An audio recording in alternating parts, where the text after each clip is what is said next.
A pregnant silence hung over the empty platform as the train whistle echoed through the mountain pass, its mournful cry fading into the dense pines that surrounded Oak Ridge Station. Catherine Webster clutched her worn leather satchel closer, the October wind cutting through her thin wool coat as she stood alone where a welcoming party should have been. The small mining town of Silverton, Colorado, loomed in the distance, its buildings partially obscured by the morning mist rising from the valley below. Before we jump back in, tell us where you're tuning in from, and if this story touches you, make sure you're subscribed because tomorrow I've saved something extra special for you. Last stop before we turn back east, ma'am, the conductor called, watching her with concerned eyes. You sure someone's coming for you? Heard strange news up this way. Talk of illness in town. Mr. Harrison Porter will be here, Catherine replied with more confidence than she felt, adjusting her hat against the bitter mountain wind. He's expecting me. The conductor's expression softened with pity. Train can't wait, miss. Schedule to keep. He tipped his hat apologetically before climbing back aboard, leaving Catherine alone with her single trunk and the letter she'd read. So many times, the creases threatened to tear the paper. At 26, Catherine had already weathered more storms than most twice her age. The influenza that claimed her parents and younger sister in Philadelphia. The textile factory accident that took her fiancé just weeks before their wedding, and the subsequent loss of their family home to mounting debts. When the advertisement appeared in the Philadelphia Gazette, established mine owner seeks educated Eastern lady for marriage, position offers security and respectable standing in growing Colorado township, it had seemed like divine providence. 6 months of correspondence had convinced her that Harrison Porter, 42 and prosperous, offered the fresh start she desperately needed. His letters, formal but kind, described a thriving silver mining operation, a handsome home with modern conveniences, and a town that needed a schoolteacher's refinement. What he needed, he'd written, was a partner to bring culture and stability to his household. Catherine had sold everything except her mother's silver hairbrush, her teaching credentials, and what clothing she could fit in one trunk to fund the journey west. 3 days on the railway had brought her across a continent to this desolate platform with no sign of the man who had promised to meet her. As the train pulled away, Catherine spotted a solitary figure approaching from the dirt road that wound up from town. Not the well-dressed businessman she had expected from Harrison's descriptions, but a weathered man driving a simple wagon pulled by a tired-looking mare. "Miss Webster?" he called, removing his hat as he approached. "Ben Larson, town handyman. Mr. Porter asked me to fetch you." His eyes wouldn't quite meet hers as he loaded her trunk onto the wagon. "Is Mr. Porter unwell?" Catherine asked, accepting his hand to climb onto the hard wooden seat.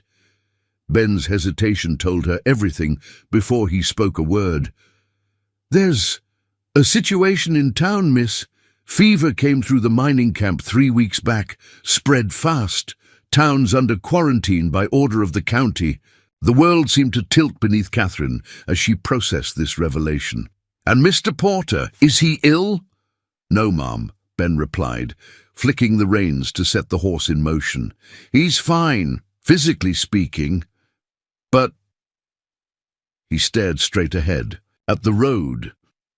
"Things have changed since he wrote you last. The mines are closed. Half the town's sick or caring for those who are." Catherine's gloved hands tightened around her satchel. "I see. And he still expects me? Despite these circumstances?" The look Ben gave her contained an uncomfortable mixture of pity and embarrassment. "Truth is, miss, Mr. Porter didn't exactly send me. His housekeeper Martha did. She thought someone should meet you, given the investment you made in coming." The implication struck Catherine like a physical blow. Harrison Porter had not intended to honor their arrangement in light of the town's troubles. Perhaps he had even forgotten her expected arrival entirely. As the wagon crested the hill, Catherine got her first clear view of Silverton. A collection of wooden structures nestled in a valley, surrounded by towering mountains, their peaks already dusted with early snow. Under different circumstances, she might have found it picturesque. Now she noticed the unnatural stillness, the absence of activity in what should have been a bustling mining town. "No one comes in or out except the doctor," Ben explained, following her gaze. "County sheriff's got men posted on all roads, trying to keep the fever contained." "Then how are we to enter?"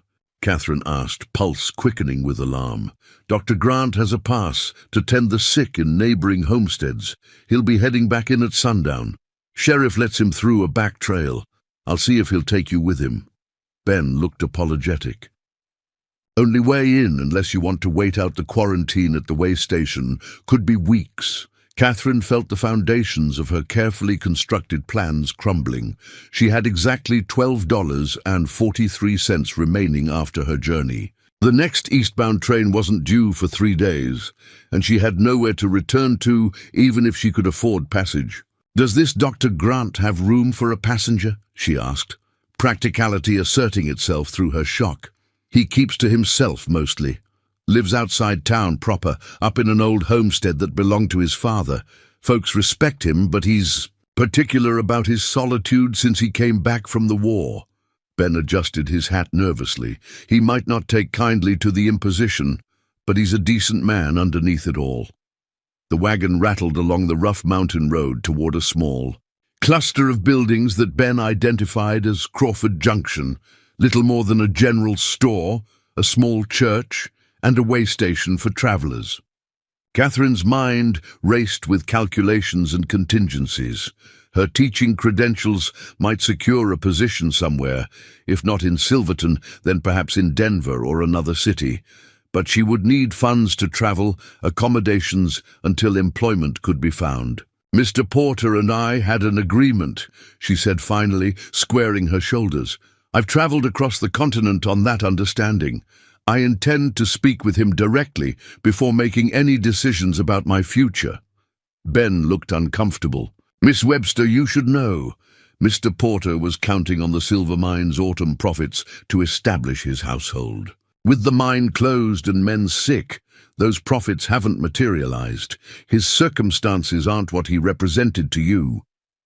The bitter taste of reality filled Catherine's mouth. She had risked everything on the promise of security that now appeared as insubstantial as the morning mist evaporating around them. They reached the junction by mid-afternoon.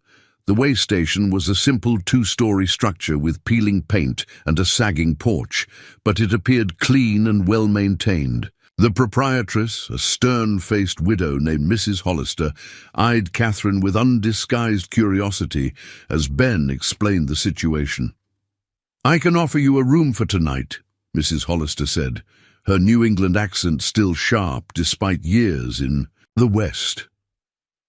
"But I warn you, there's no guarantee when that quarantine will lift. Could be a week, could be a month. Typhoid's not a thing to trifle with." "Thank you," Catherine replied, maintaining her composure despite the turmoil within. "I appreciate your hospitality while I consider my options." Ben promised to return at sunset to see about arranging passage with Dr. Grant, leaving Catherine alone in a sparsely furnished room with a narrow bed and a small window overlooking the rutted road towards Silverton.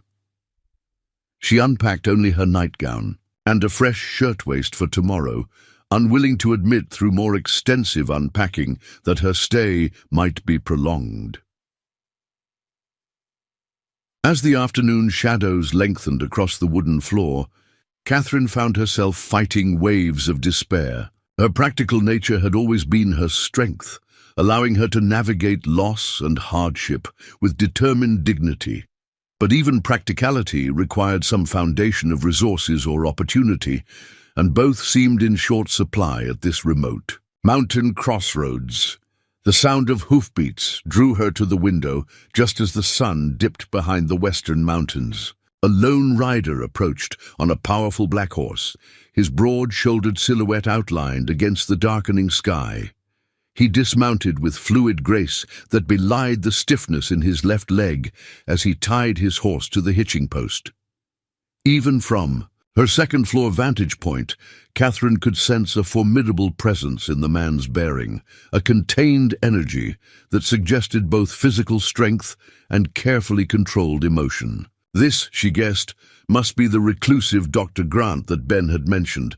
She quickly pinned her hair, straightened her travel-worn dress, and made her way downstairs just as Ben Larson's wagon rattled up to the way station.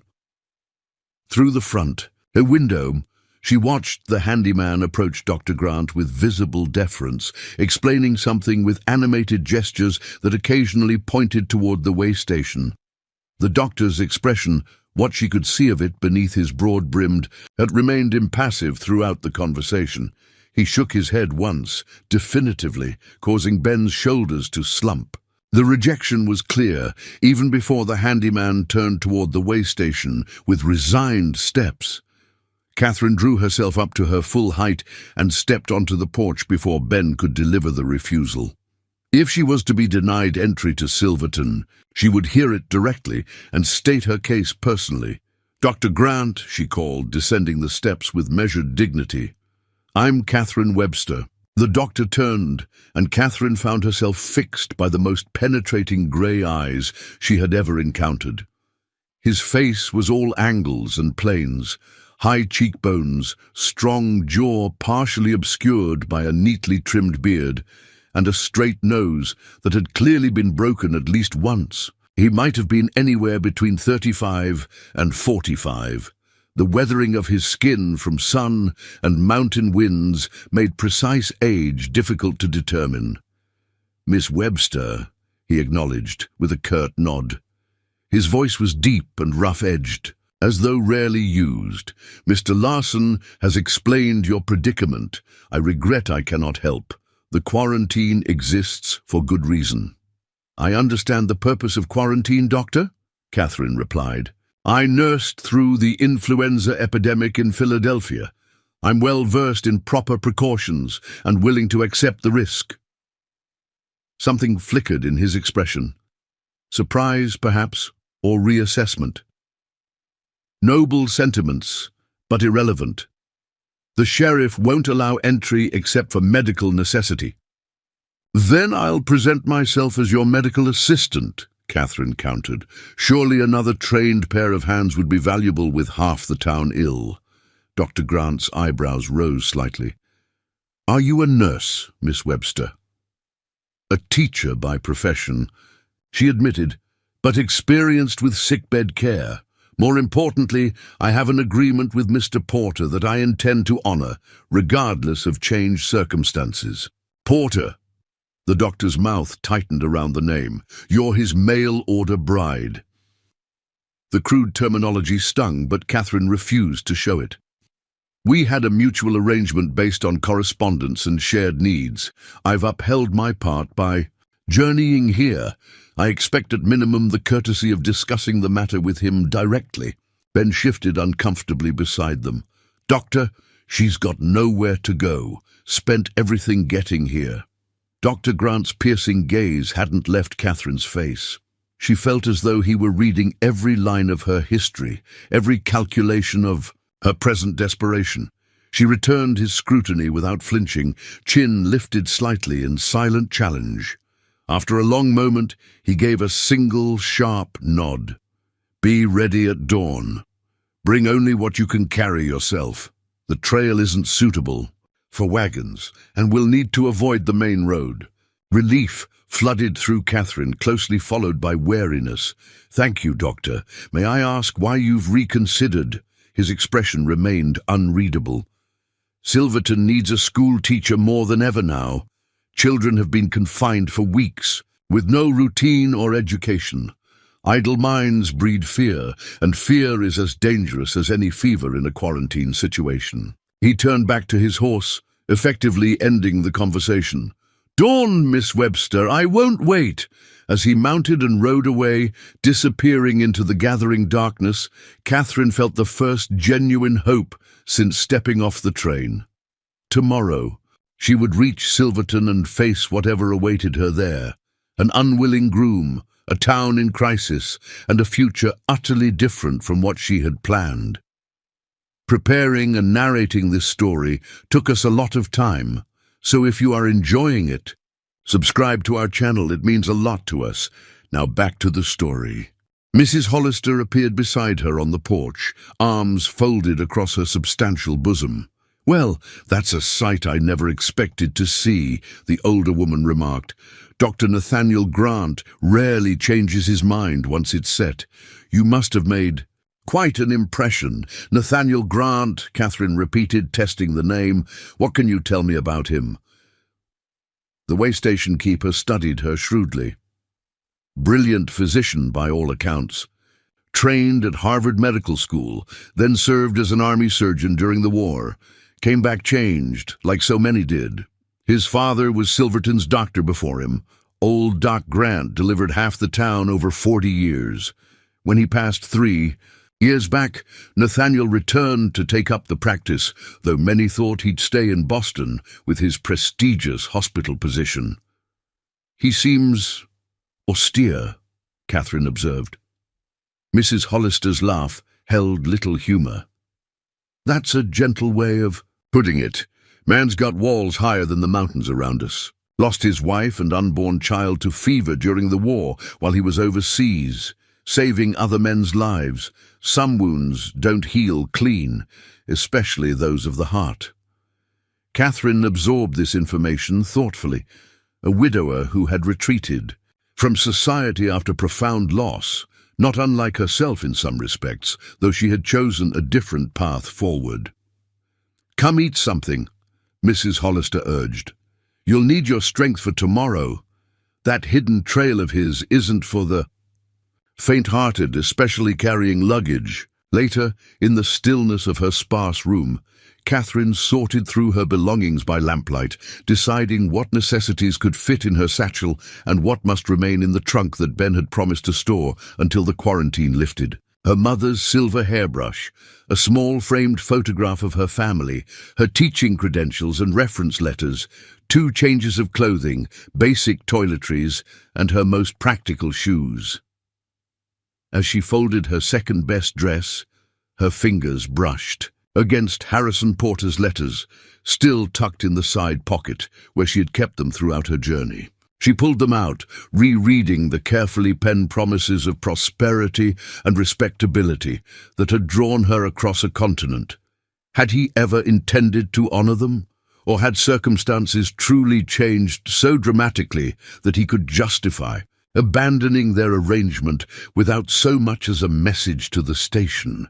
Either possibility spoke poorly of the man she had agreed to marry. Catherine placed the letters aside, her resolve hardening. She would indeed go to Silverton, but with revised expectations. She would face Harrison Porter and determine for herself whether any part of their arrangement remained viable. If not, she would seek a teaching position, with or without his assistance. The town needed education for its children, according to Dr. Grant, and that at least was something she could provide. As she extinguished the lamp and lay in the unfamiliar bed, Catherine found herself thinking not of Harrison Porter and his broken promises, but of penetrating grey eyes and a voice rough with disuse. Dr. Nathaniel Grant was a man shaped by loss and isolation, yet something in his reluctant agreement to help her suggested the walls Mrs. Hollister described might not be impenetrable. Dawn arrived with mist-shrouded mountains and a chill that penetrated the way station's thin walls. Catherine dressed quickly, in her sturdiest clothes, a dark blue traveling dress, woolen stockings, and the ankle boots she had purchased specifically for the western journey. She braided her chestnut hair severely and pinned it at the nape of her neck, then wound a knitted scarf around her throat against the mountain cold. Mrs. Hollister provided a simple breakfast of porridge and strong coffee, along with a small packet of food wrapped in waxed paper. "For the journey," she explained. "It's a longer route than the main road, and I doubt the doctor will stop to rest." Catherine thanked her, settling her modest bill with precious coins from her dwindling Funds. As she stepped onto the porch, satchel in hand, the first rays of sunlight broke over the eastern ridge, illuminating a solitary figure already waiting on horseback at the edge of the property. Dr. Grant looked even more imposing in the clear. Morning light, broad-shouldered in a heavy duster coat, his face shadowed beneath his hat. The black horse pawed the ground impatiently, sending plumes of breath into the cold air. "You're punctual," he observed as she approached, making no move to dismount. "That's something, at least." Before Catherine could respond, he extended a hand down to her. "You'll ride with me. It's too far to walk, and the trail requires knowledge of the terrain." She hesitated only briefly before grasping his gloved hand, allowing herself to be pulled up behind him with surprising strength. The horse shifted beneath the additional weight, but steadied at a quiet command from its rider. "Hold on to my waist," Dr. Grant instructed. "The path is steep in places." Catherine complied, acutely aware of the impropriety of their arrangement, and equally aware that conventional proprieties meant little in their current circumstances. Beneath her hands, she could feel the solid strength of the doctor's frame, unyielding as the mountains themselves. Without further conversation, he urged the horse forward, away from the way station and the main road, toward what appeared to be unbroken forest at the base of the nearest ridge. Only as they drew closer did Catherine discern a narrow trail winding upward through the pines, little more than a game path, easily overlooked by casual observation. The morning passed in near silence as they climbed steadily higher through dense forest and across rocky slopes. Dr. Grant spoke only to warn of difficult passages or to check that she remained secure. Catherine found herself grudgingly impressed by his knowledge of the terrain and his obvious concern for her safety, despite his brusque manner. By midday, they had reached a high mountain pass that offered a sweeping view of the valley below. Silverton lay spread beneath them, its streets unnaturally quiet even from this distance. Smoke rose from chimneys, but no figures moved between buildings, no wagons traveled the roads. "It looks abandoned," Catherine murmured, her first words in hours. "Fear does that," Dr. Grant replied, allowing the horse to rest momentarily.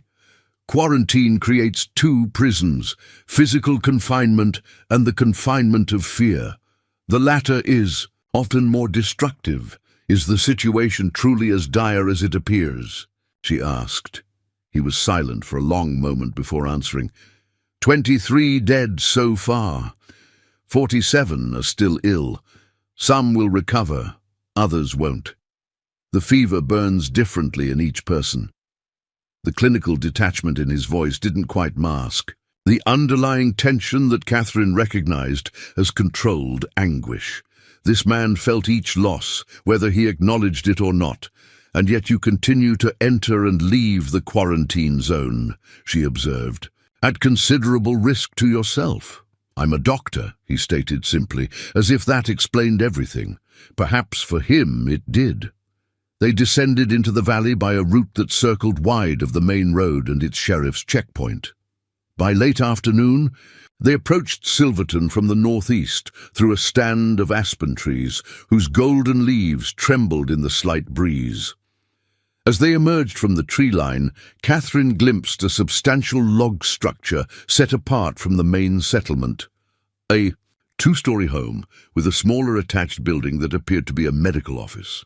A well-tended garden, now harvested for winter, stretched behind it, and a small stable stood nearby. "My home," Dr. Grant explained, guiding the horse toward it.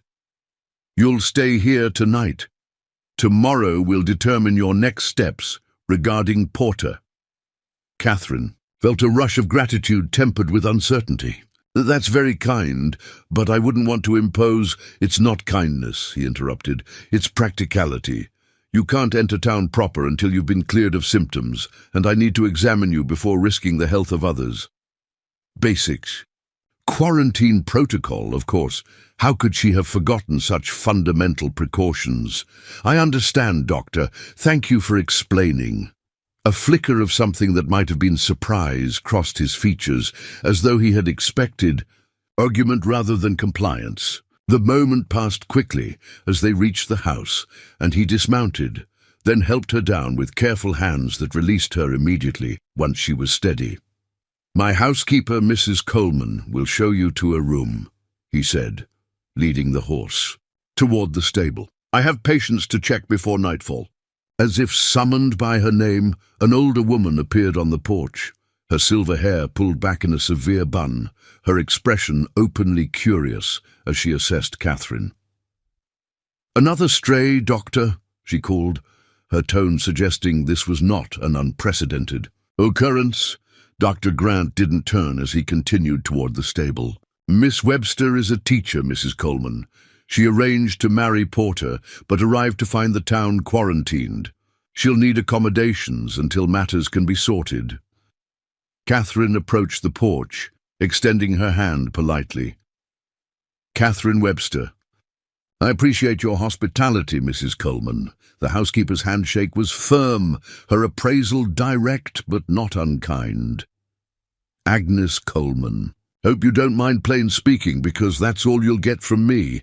This house has seen its share of sorrow, and we don't stand on ceremony here."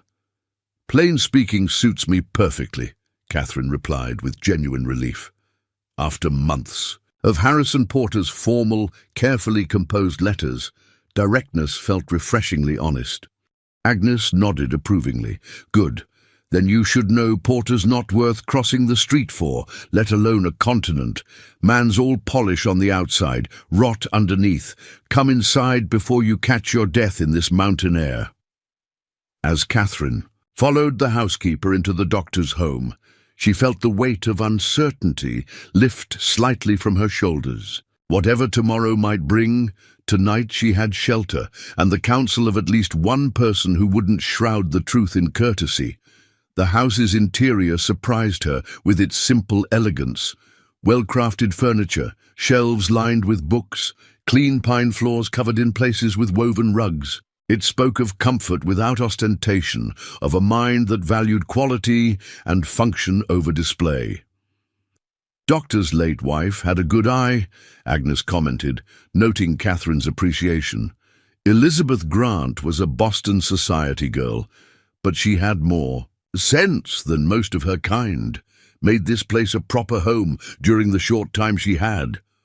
The mention of the doctor's deceased wife sent a pang through Catherine. How many lives had been shaped by similar losses?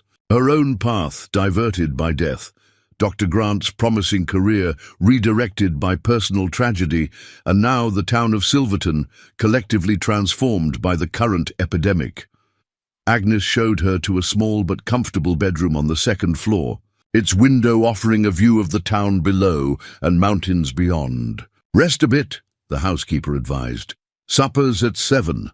Doctor will want to check you over when he returns. Standard procedure for anyone entering quarantine." Left alone, Catherine unpacked her few belongings and washed away the dust of travel, as best she could, with the basin and pitcher provided. The face that looked back at her from the small mirror above the washstand appeared both familiar and strange. The same features she had known all her life, now framed by the window of a reclusive doctor's home in a quarantined mining town, with all her carefully laid plans in disarray. Yet something else showed in her reflection too, a steady determination that had carried her through previous hardships, and would see her through this unexpected turn as well.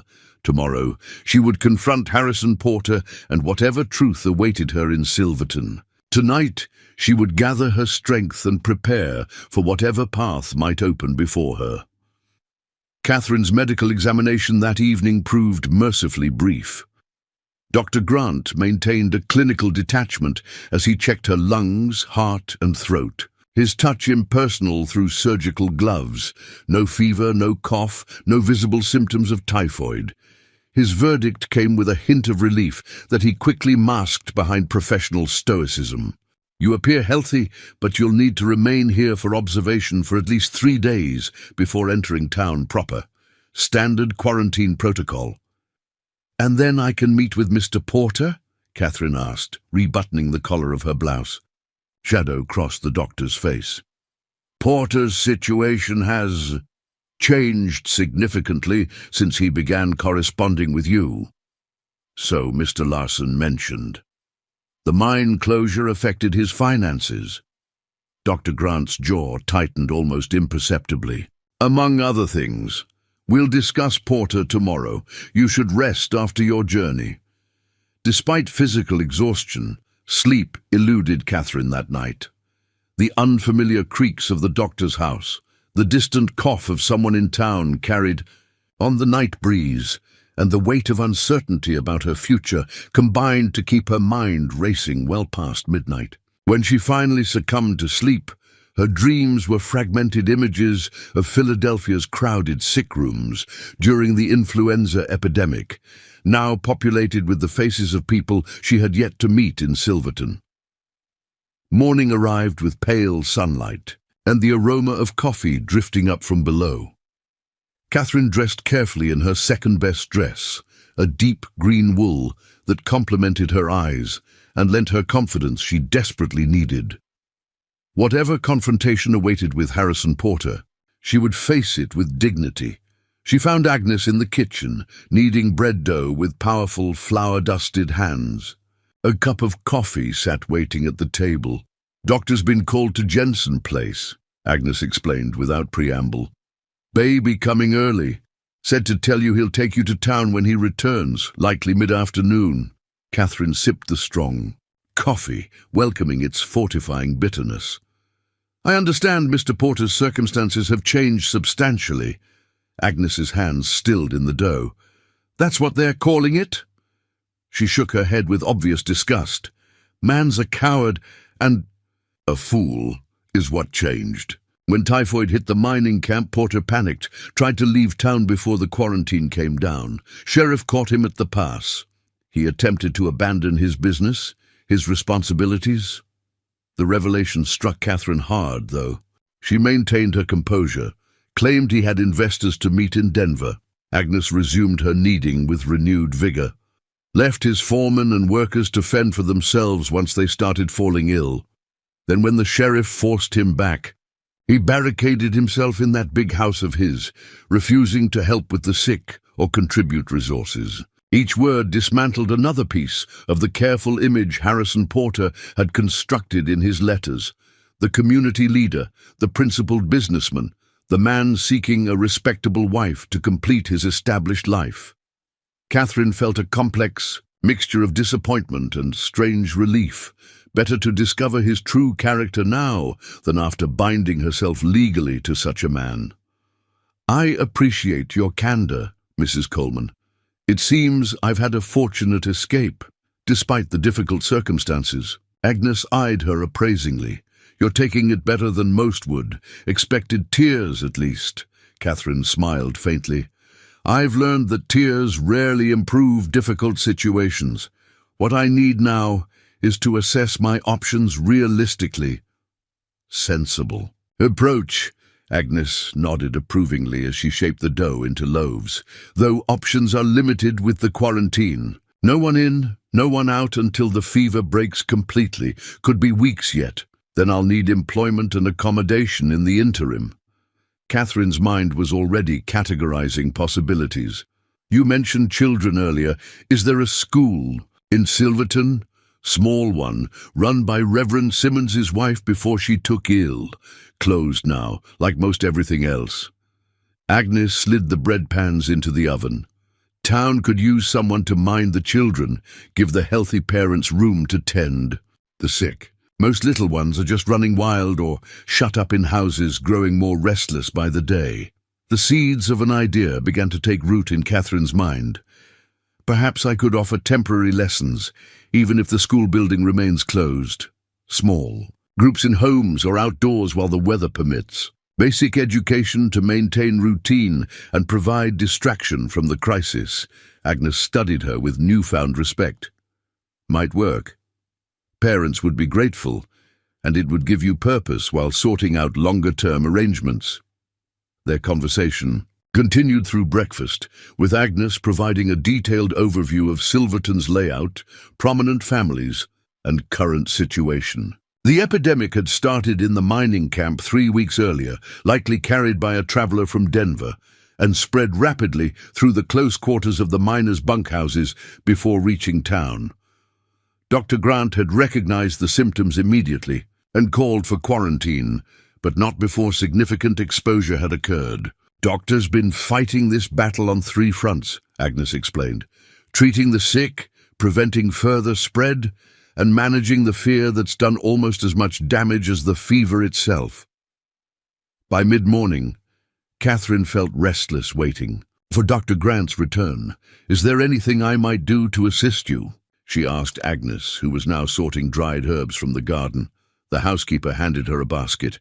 "Doctor maintains records of all cases and treatments. Papers need organizing in his office. Logical mind like yours might make sense of the chaos." Catherine welcomed the task, grateful for meaningful occupation.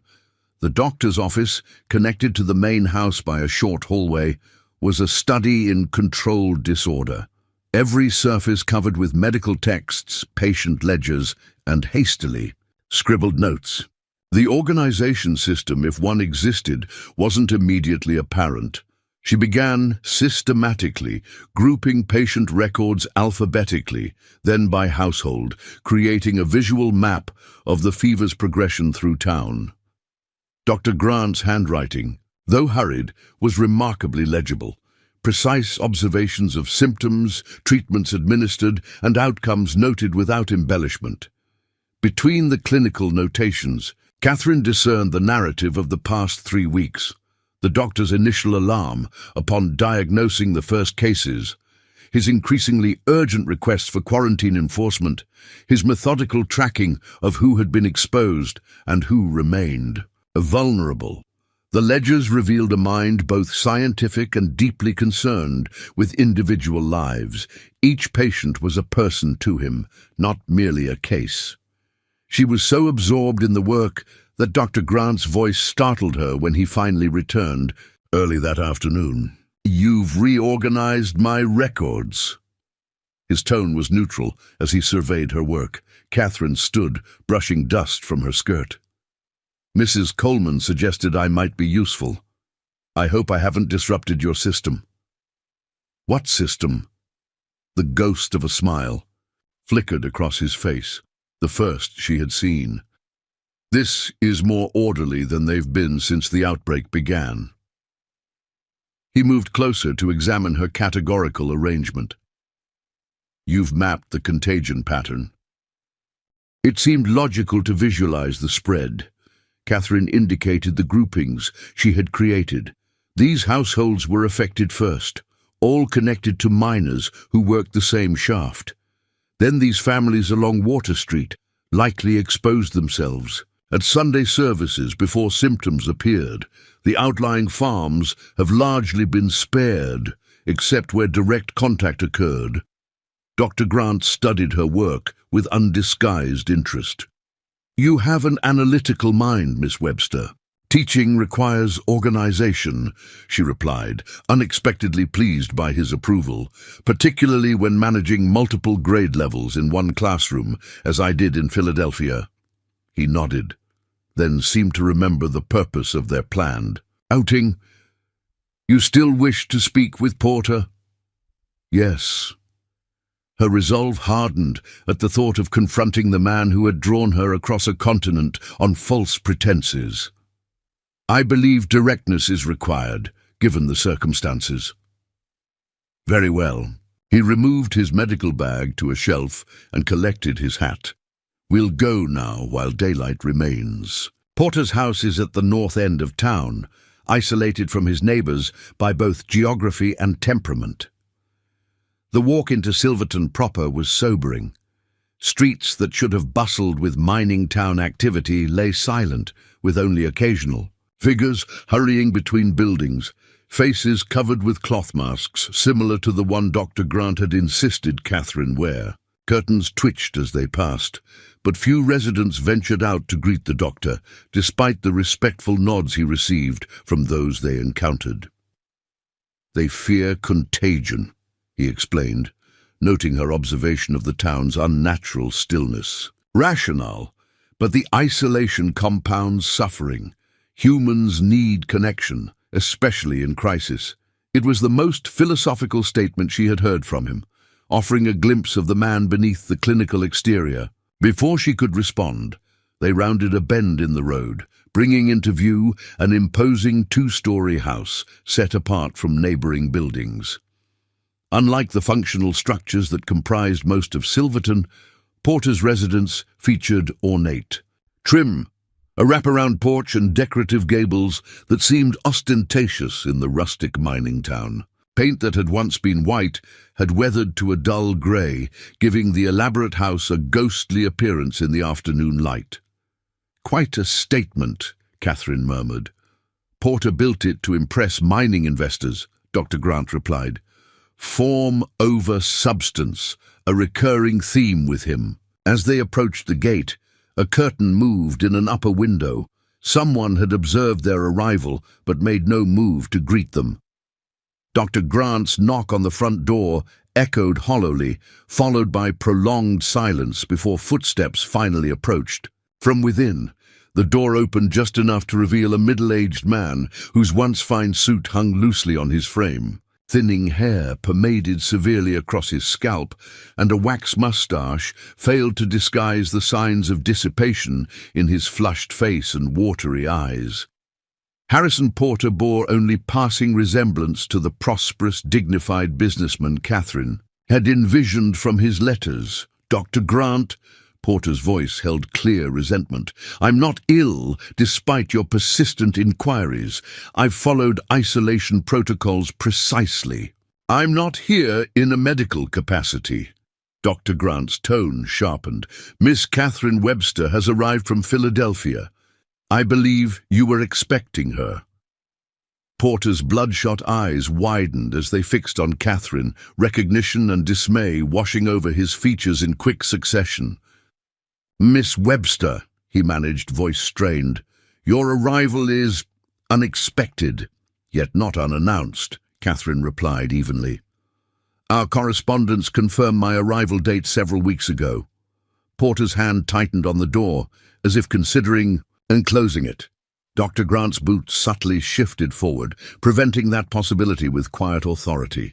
"Circumstances have changed drastically since our last communication," Porter said, not meeting her eyes. "The epidemic has devastated business. The mine is closed indefinitely. My finances are temporarily constrained." "So I've been informed," Catherine maintained her composure. "However, I believe our arrangement deserves a proper conversation rather than abandonment at a train station." Porter's face reddened. "I sent no one because I assumed no sensible woman would travel to a quarantine town. I intended to write once conditions improved. Yet here I stand, having traversed a continent based on promises you now appear unwilling to honor." Catherine kept her voice level, despite the indignation rising within her. "May we discuss this matter inside, Mr. Porter, unless you prefer conducting personal business on your doorstep for any passerby to witness." The appeal to his concern for appearances worked. Porter reluctantly widened the door, admitting them to a foyer that showcased expensive furnishings, incongruously coated with dust. The house had the musty smell of closed windows and neglect. "My housekeeper left when the quarantine began," Porter explained defensively, noting Catherine's assessment of the home's condition. "Good help is impossible to find with half the town bedridden." Dr. Grant remained near the door, his presence a silent guarantee of Catherine's safe exit should she require it. She appreciated his discretion in allowing her to conduct her own confrontation while ensuring she wasn't entirely alone. The conversation that followed in Porter's study confirmed Catherine's worst suspicions. The man had indeed lost substantial mining investments due to the epidemic, but his character deficiencies extended far beyond financial setbacks. His primary concern was protecting his own comfort and status, with little regard for his workers or community responsibilities. "You must understand my position," Porter insisted, pouring himself a generous measure of whiskey without offering refreshment to his guests. A man in my situation cannot afford to take on dependents during such uncertainty. Once the quarantine lifts and operations resume, perhaps we could revisit our arrangement. The transparent attempt to keep her as a contingency plan, a convenience he could access if his fortunes improved, settled Catherine's last doubts. "I don't believe that will be necessary, Mr. Porter." She rose with dignity. "Our correspondence created certain expectations on both sides. You sought a wife with educational refinement who would enhance your social standing. I sought security and purpose in a new community. It appears neither of us can provide what the other requires at present." Relief washed over Porter's face at her seeming reasonableness, quickly replaced by wariness as she continued. "I do, however, expect compensation for expenses incurred in good faith. The cost of my journey west, at minimum, as I now find myself, stranded in a quarantined town with limited resources due to your misrepresentation." "Compensation?" Porter spluttered. "Absolutely not. I made no guarantees. Circumstances beyond my control were evident before my departure date," Catherine interrupted firmly. "A letter of warning would have cost you nothing but pride, Mr. Porter. Instead, you allowed me to travel into a crisis unprepared and unwelcomed." Dr. Grant stepped forward from his position near the doorway. "A gentleman would acknowledge his obligation, Porter. Miss Webster's position merits consideration, particularly given your previous correspondence." Porter's expression hardened at the doctor's intervention. "This is hardly your concern, Grant. Not all of us inherited established practices and family homesteads. Some of us must build our fortunes through risk and investment. Some build, others exploit," Dr. Grant replied coldly. "Your workers remain unpaid while you maintain your whiskey supply. The distinction is notable." Catherine sensed long-standing tension between the men that extended beyond her situation. Before Porter could escalate the confrontation, she interjected with practical finality. "I require $75, Mr. Porter, the exact cost of my railway passage and associated travel expenses. I believe that concludes our business fairly, with no further obligations on either side." The sum represented nearly all she had spent reaching Colorado, though far less than the emotional and practical cost of uprooting her life based on his promises. Porter's face contorted with indignation, but something in Catherine's unwavering gaze, or perhaps Dr. Grant's imposing presence, made him reconsider whatever protest he had planned. "I don't have such funds readily available," he muttered sullenly. "Then a written promissory note will suffice until you do," Catherine countered without hesitation. "I'm certain Dr. Grant would witness such a document to ensure its legitimacy." 20 minutes later, they departed Porter's home with a signed promissory note that Catherine doubted would ever be honored, but which provided formal acknowledgement of his obligation. The confrontation had accomplished its primary purpose: clarity about her situation and release from any lingering expectations of marriage. They walked in silence through Silverton's empty streets as afternoon shadows lengthened across the dusty road. Catherine felt oddly unburdened, despite the practical uncertainty that remained. Her future was uncharted, but no longer entangled with a man of such questionable character. "You handled Porter better than most," Dr. Grant observed finally, breaking the silence as they reached the town's small central square. "Disappointment becomes easier to manage with practice," Catherine replied, "though I confess to being uncertain about my next steps." Dr. Grant gestured toward a simple wooden building nearby. "The schoolhouse. Reverend Simmons' wife taught there until she fell ill 3 weeks ago. Her recovery is progressing, but she won't resume teaching this term." Catherine approached the building with professional interest, though modest compared to Philadelphia's. Brick schoolhouses, the structure appeared sound, a single large room with windows to capture available light, a small bell tower, and a covered porch for shelter during inclement weather. "How many children in Silverton?" she asked, peering through a window at rows of empty desks. 47 of school age, more younger ones. Dr. Grant produced a key from his pocket. "Reverend keeps this at my office for safekeeping. You might want to assess the resources available." The offer surprised her. "You believe I should teach here? You're qualified, the position is vacant, and idle children during quarantine create additional problems for families already under strain." His practical assessment aligned with her own thoughts from earlier. Education provides structure in chaos. The town council would likely approve a temporary appointment, given the circumstances. Inside, the schoolroom contained the basic necessities: desks, a teacher's table, a blackboard, and shelves with modest supplies and well-worn books. Catherine moved through the space with growing enthusiasm, mentally cataloguing possibilities and challenges. The familiar environment of a classroom, even one so different from her previous position, offered welcome stability amid her disrupted plans. It would require modification for safety, she thought aloud. Smaller groups, perhaps in rotation, windows open for ventilation regardless of weather. Regular hand-washing protocols, like those we implemented during the Philadelphia epidemic. Dr. Grant leaned against the doorframe, watching her professional assessment with apparent approval. Children are relatively resistant to this particular fever, though they can carry it to vulnerable adults. Proper precautions would minimize risk. Catherine turned to face him directly.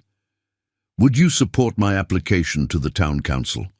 As the medical authority during quarantine, your recommendation would carry significant weight." "I would." His response came without hesitation. "The community needs stability and purpose during this crisis. You appear capable of providing both through education." Their eyes met in a moment of mutual understanding. Two practical minds recognizing a solution that served both individual need and community welfare. Catherine felt an unexpected connection to this austere man, whose loss had driven him to isolation, but whose dedication to his patients revealed deeper character than his reticence suggested. "Thank you," she said simply, "for the opportunity and your confidence." He nodded once, the gesture conveying acceptance without unnecessary words. "We should return before dark. Tomorrow I'll arrange a meeting with Reverend Simmons and Mayor Thomas. They can approve temporary employment and accommodations." The walk back to Dr. Grant's home took them past scattered houses where occasional faces appeared at windows, curious residents observing the doctor with an unfamiliar woman. Catherine realized how quickly news of her arrival and purpose would spread through the small community, especially given her confrontation with Porter. "People will talk," she observed. "A mail-order bride who rejects her intended and immediately seeks employment wouldn't be considered conventional." Dr. Grant's mouth quirked slightly. "Conventional thinking has limited application during epidemics. Results matter more than appearances." His pragmatism eased her concern about community judgment. Silverton was unlike Philadelphia, where rigid social hierarchies dictated acceptability. Here, practicality and contribution appeared to hold greater value than adherence to social expectations, at least in Dr. Grant's assessment. That evening, Catherine dined with the doctor and Agnes. The conversation focused on practical arrangements for establishing emergency educational services. Dr. Grant provided insights into which families remained healthy and might send children for instruction, while Agnes contributed knowledge of the community's dynamics that would prove essential in navigating local sensitivities. "Thompson's oldest boy is bright but troublesome without structure," Agnes noted. "Williams twins need constant separation, or they create chaos. Miller girl helps her mother with younger siblings, but deserves education herself." Catherine absorbed these details, building a mental inventory of her potential students and their needs. The process felt grounding after the upheaval of the past days, a return to professional competence that had always been her sanctuary during personal turmoil. Dr. Grant contributed less to the conversation than Agnes, but demonstrated surprising knowledge of individual children's circumstances and capabilities. He clearly paid attention to more than just physical health in his patients, particularly the youngest ones. Sarah Jensen has an aptitude for mathematics that her previous teacher overlooked, he mentioned at one point. Prefers numbers to letters. Might benefit from advanced instruction if materials are available. Catherine glanced at him with newfound curiosity. You seem unusually aware of your patient's educational development, Doctor. Something like embarrassment flickered across his features. Observing cognitive abilities helps assess neurological health, professional interest only. Agnes snorted softly. He quizzes every child who comes through his office. Claims it distracts them from examinations, but he's been supplementing their education for years. Dr. Grant shot his housekeeper a quelling look that had apparently lost effectiveness through familiarity. Agnes exaggerates. I merely engage children in appropriate conversation by discussing multiplication tables and geography. Agnes raised an eyebrow. Catherine found herself smiling at this unexpected revelation about the stern doctor.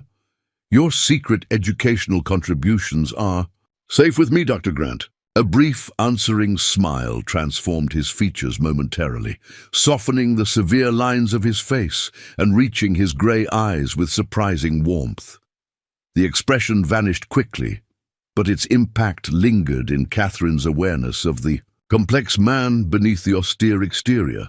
After dinner, Catherine drafted a formal letter of application to the town council, outlining her qualifications and proposed modifications to standard educational practice during the epidemic.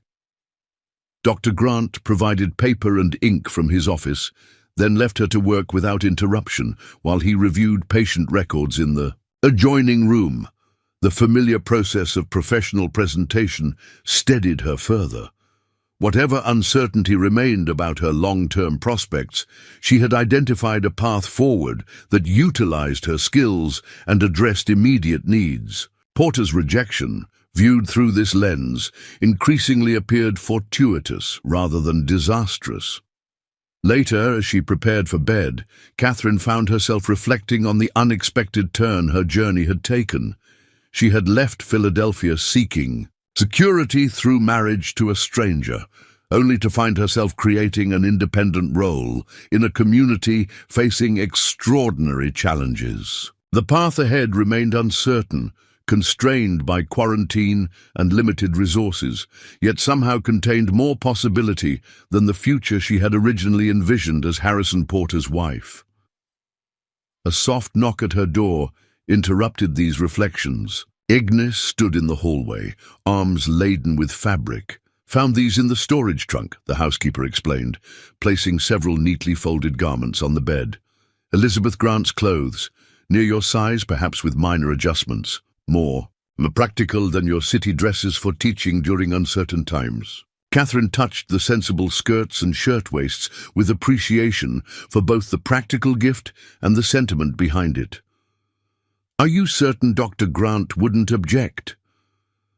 Was his suggestion, Agnes replied, her expression softening slightly. Said they should be used rather than stored as reminders of what cannot be changed. Man's learning to live forward at last. About time, if you ask me. After Agnes departed, Catherine held up one of the dresses, simply styled but of excellent quality, designed for a woman of similar height but perhaps slightly fuller figure. With minor alterations, they would indeed serve her needs far better than her limited wardrobe. The practicality of the gift touched her more deeply than a more ornate present might have. Tomorrow would bring new challenges. A formal meeting with town officials, arrangements for modified teaching, and establishing herself in a community where she had arrived as a bride but would remain as an educator. Yet for the first time since stepping off the train at Oak Ridge Station, Catherine felt genuine optimism about the path ahead. Dr. Grant's unexpected support and the discovery of purpose amid the crisis had transformed a journey of desperation into an opportunity for meaningful contribution. Whatever the quarantine's duration or ultimate outcome, she had found solid ground on which to build a new beginning. The town council meeting convened the following morning in the small anteroom of Silverton's church, the only public building besides the schoolhouse large enough for such gatherings while maintaining distance between participants. Catherine sat straight-backed on a wooden pew, her application letter and teaching credentials arranged neatly on her lap as Reverend Simmons called the meeting to order. The council consisted of 5 members. Reverend Simmons himself, a kindly man with silver hair and perpetually ink-stained fingers. Mayor Thomas, whose florid complexion and substantial girth suggested prosperity before the epidemic. Samuel Jenkins, owner of the general store. William Crawford, the bank manager, and Harrison Porter, who slouched in the corner looking distinctly uncomfortable at Catherine's presence. Dr. Grant stood near the door, rather than taking a seat, his customary position at such gatherings, Catherine surmised, allowing quick departure if summoned for medical emergencies. "We gather today under difficult circumstances," Reverend Simmons began, "to address an unexpected opportunity for our community during this time of trial. As you know, Mrs. Simmons's illness has left our school without instruction during a period when routine and education are more vital than ever for our children's well-being." Mayor Thomas cleared his throat importantly. "While we sympathize with the educational gap, public gatherings remain prohibited under quarantine. The schoolhouse must stay closed to prevent further contagion. I believe Miss Webster has proposed modifications to address that very concern," Dr. Grant interjected. "Perhaps we should hear her proposal before dismissing the possibility." All eyes turned to Catherine, who rose with the poise developed through years of facing skeptical school boards and anxious parents in Philadelphia. "Gentlemen, I understand your caution regarding public gatherings during epidemic conditions.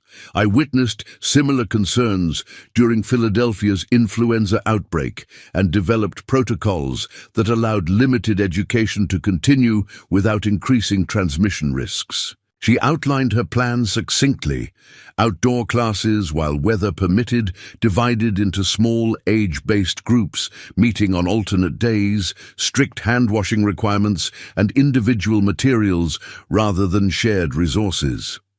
For families with ill members, she proposed delivering written lessons to be completed at home and returned for assessment. The goal is maintaining educational progress while acknowledging health precautions, she concluded. Structure and routine benefit children during crisis, reducing anxiety and preventing the behavioral problems that often emerge from prolonged idleness. Mayor Thomas looked skeptical, but Reverend Simmons nodded with approval. Mrs. Simmons would appreciate knowing her students continue learning during her convalescence.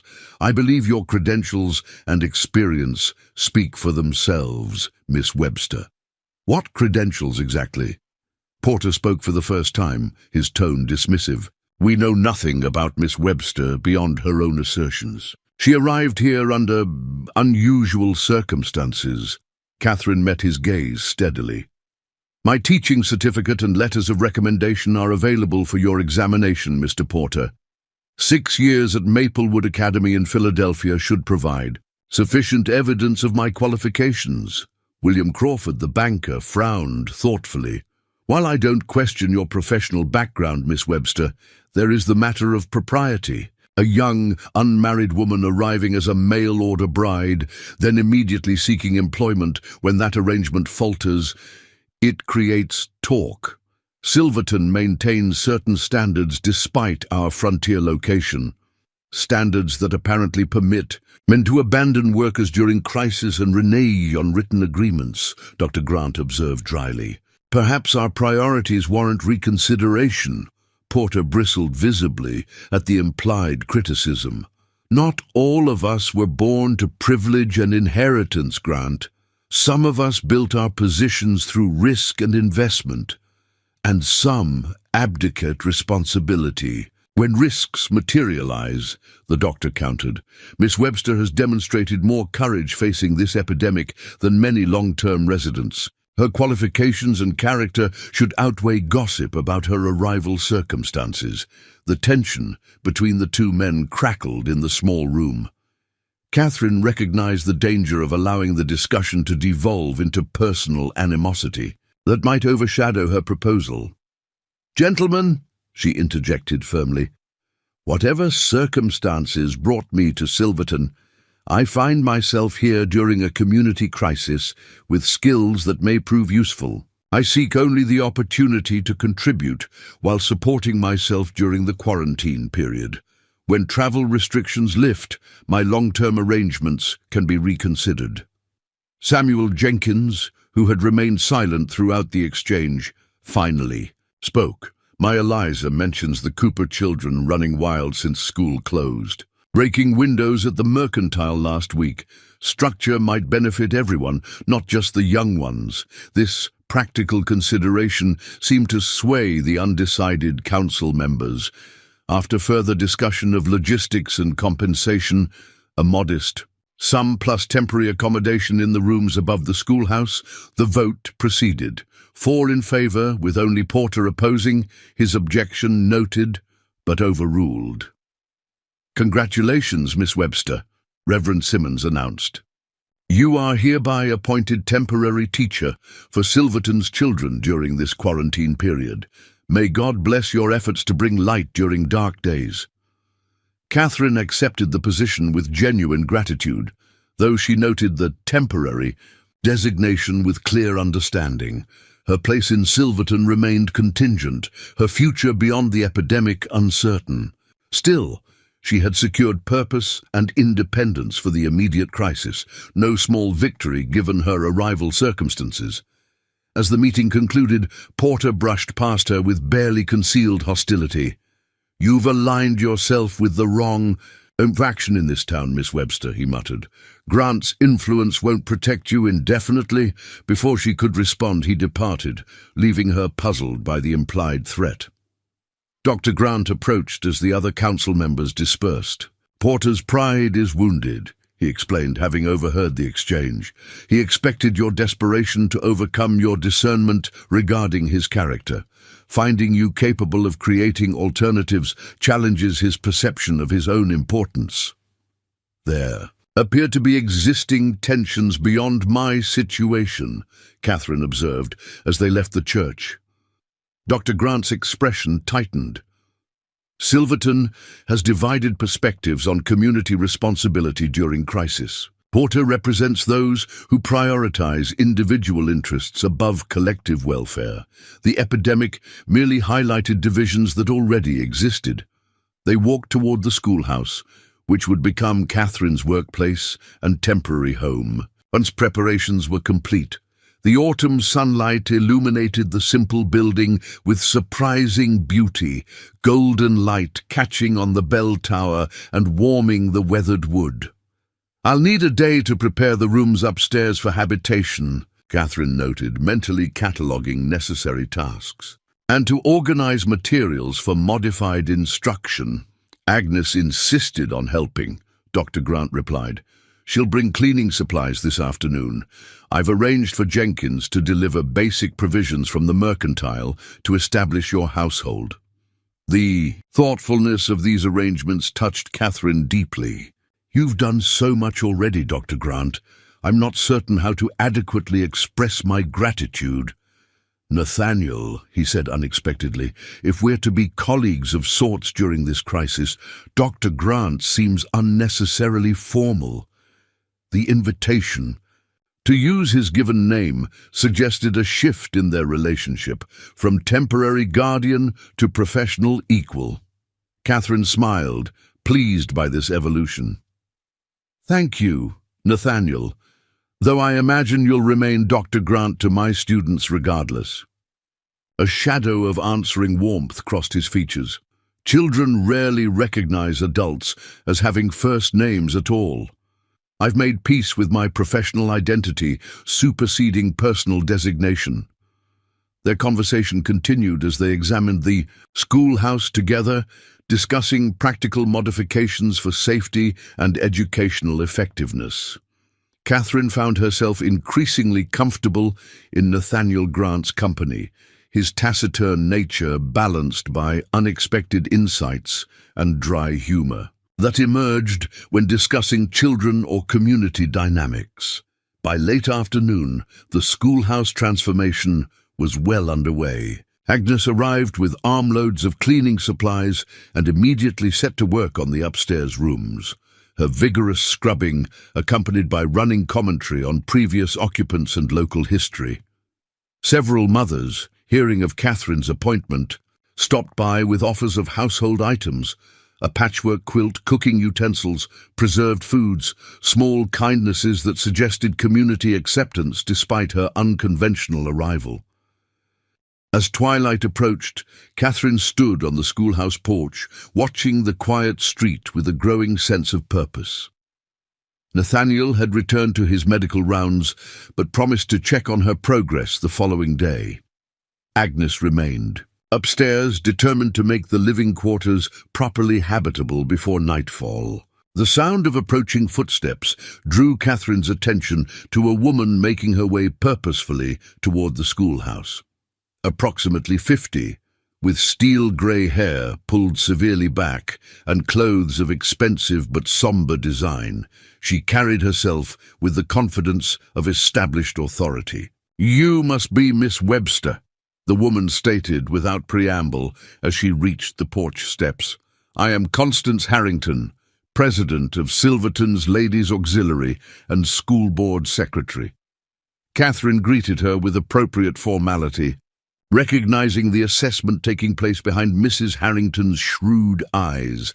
"The council moves with unusual haste these days," Mrs. Harrington observed, "appointing an unknown quantity during a crisis without proper vetting procedures." "Emergency. Circumstances often require expedited decisions," Catherine replied evenly, "though my credentials are available for examination if the school board wishes to review them." "Oh, I intend to." The older woman's smile didn't reach her eyes. "Particularly given your unusual arrival circumstances and rapid alliance with Dr. Grant." The implication was unmistakable. Catherine felt heat rise in her cheeks, but maintained her composure. "My professional qualifications exist independently of my personal circumstances, Mrs. Harrington. As for Dr. Grant, his support stems from recognition of community needs during the epidemic. Nothing more." "Perhaps." Mrs. Harrington glanced meaningfully toward the upstairs windows, where Agnes could be heard moving furniture. Though residing alone as an unmarried woman invites speculation, especially given your original purpose in traveling to Silverton. Catherine straightened, patience thinning at the barely veiled insinuations. "I came seeking a legitimate marriage based on correspondence and mutual agreement. When circumstances proved different than represented, I adapted by offering skills needed during crisis. Any speculation beyond these facts reflects more on the speculators than on my character." Mrs. Harrington's eyebrows rose at Catherine's direct response. "You're forthright, at least, a quality that may serve you well or create additional difficulties, depending on its application." She adjusted her shawl with deliberate movements. "The Ladies' Auxiliary meets Thursday afternoons at my home. Your attendance would be appropriate given your position in the community, temporary though it may be." The invitation, more command than request, clearly represented an opportunity for further scrutiny rather than sincere welcome. Catherine recognized the social dynamics at play. Similar committees in Philadelphia had served as gatekeepers for community acceptance, particularly for women in public roles. "I look forward to it," she replied with diplomatic precision, "though my priority must remain preparing educational materials for Monday's classes." "Naturally." Mrs. Harrington's assessing gaze swept over the schoolhouse once more. Until Thursday, then. 3 o'clock. As the formidable woman departed, Agnes appeared in the doorway behind Catherine, arms folded across her chest. "I see you've met the self-appointed guardian of Silverton's morals," the housekeeper observed dryly. "Constance Harrington fancies herself arbiter of acceptability for every woman in town. A familiar type," Catherine sighed, "present in every community I've known." "She's been trying to catch Nathaniel's interest since his wife died," Agnes added. "Bringing casseroles, offering to organize his household properly, inviting him to endless social functions he refuses to attend. Your arrival under his protection has undoubtedly pricked her territorial instincts." This additional context explained Mrs. Harrington's thinly veiled hostility. Catherine had inadvertently stepped into existing tensions beyond Porter's wounded. Pride or community concerns about propriety. "I have no designs on Dr. Grant," she felt compelled to clarify. "His assistance has been purely practical." Agnes's knowing look suggested she found this statement either naive or disingenuous. Intentions matter less than appearances in small towns, especially during crisis when normal diversions are limited. You'll be the subject of speculation regardless of your behavior. The warning was delivered kindly but clearly. Catherine nodded, her understanding, recognizing that her path in Silverton would require navigating social complexities beyond educational challenges. The epidemic had created a pressure cooker of community tensions, with existing factions and personal grievances amplified by fear and confinement.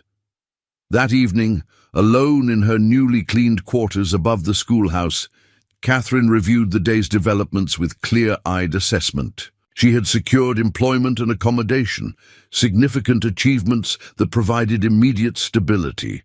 Yet she had also inherited existing community conflicts and positioned herself, however unintentionally, within the complex social fabric of a town divided by more than just contagion.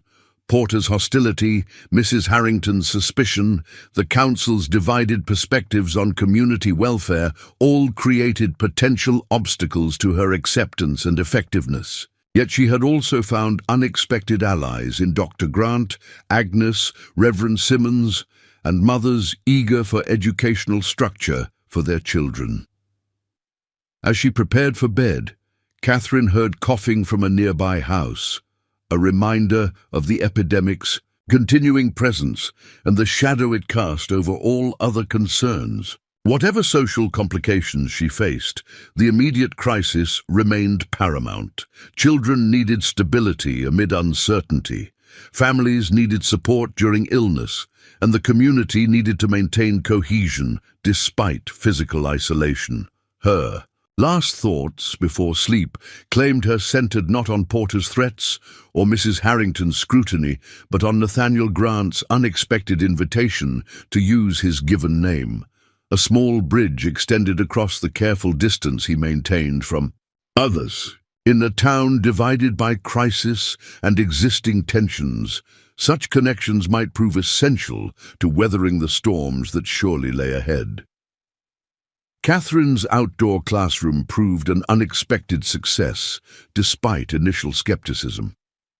2 weeks into her temporary appointment, she had established a routine that brought structure to children previously adrift in quarantine's uncertainty. On this crisp October morning, her oldest students, 9 children between 12 and 14, gathered in the schoolyard under golden aspen trees, seated on blankets arranged in a wide semicircle to maintain appropriate distance. The mining operations that built Silverton didn't simply extract silver, Catherine explained, sketching a rough diagram of ore processing in the dirt. They created an entire economic ecosystem. Who can identify the supporting industries that developed?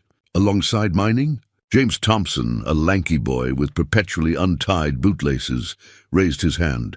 Transport companies. My pa drove ore wagons before working underground. Excellent. Transportation is essential.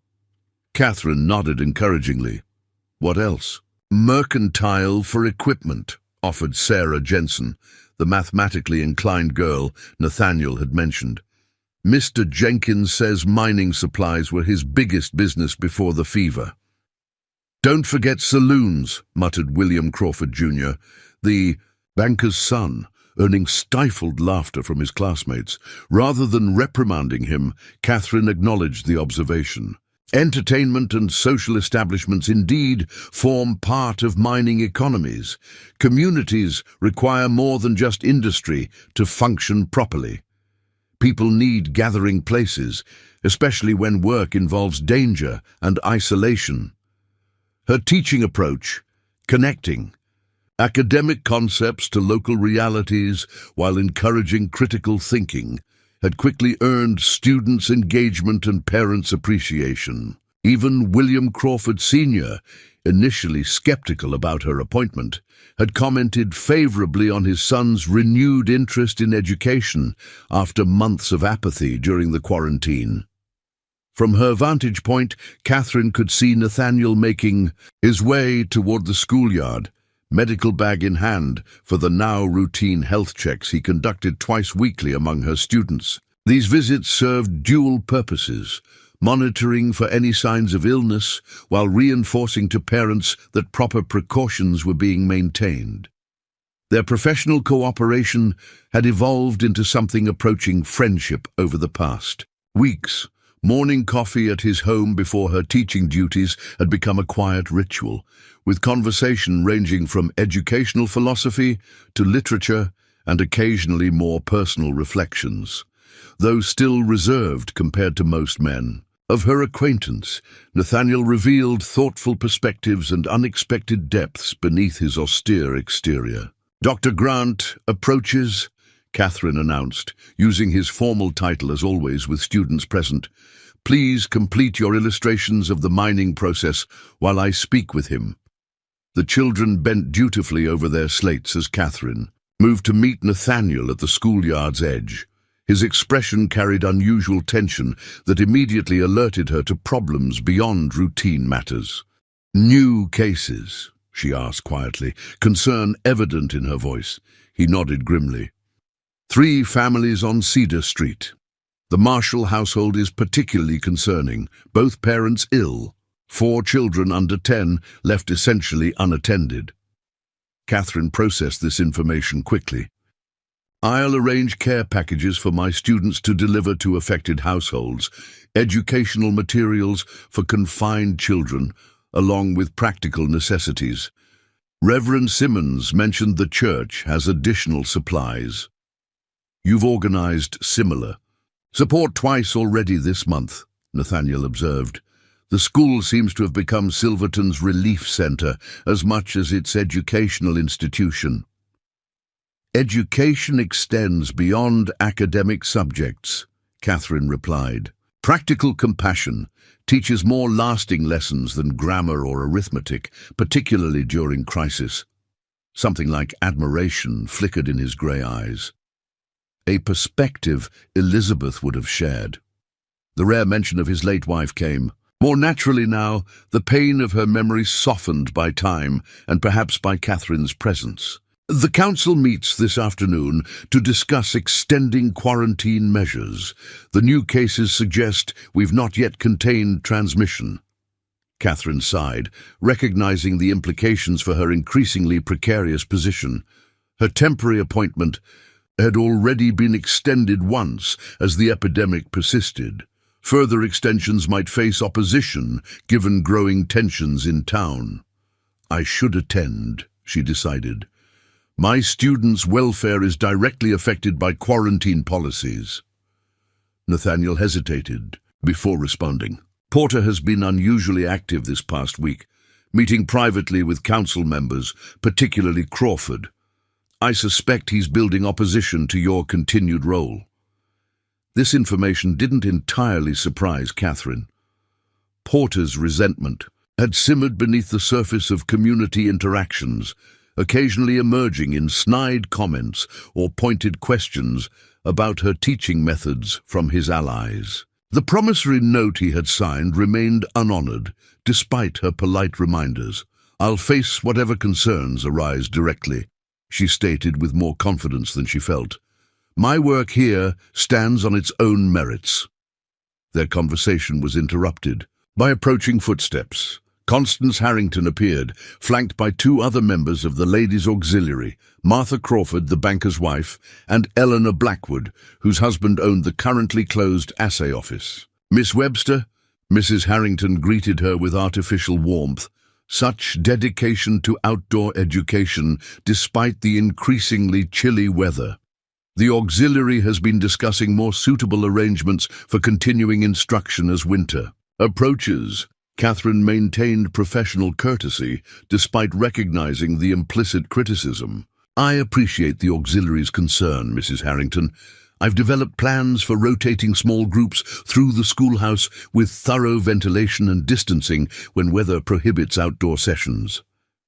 "So resourceful," Mrs. Harrington replied with a thin smile, "though we question whether such makeshift arrangements serve our children's best interests compared to postponing formal education until proper conditions return." Nathaniel stepped forward slightly. "Continuity benefits children during crisis, Mrs. Harrington. Disrupting the structure Miss Webster has established would prove detrimental to both educational progress and emotional well-being."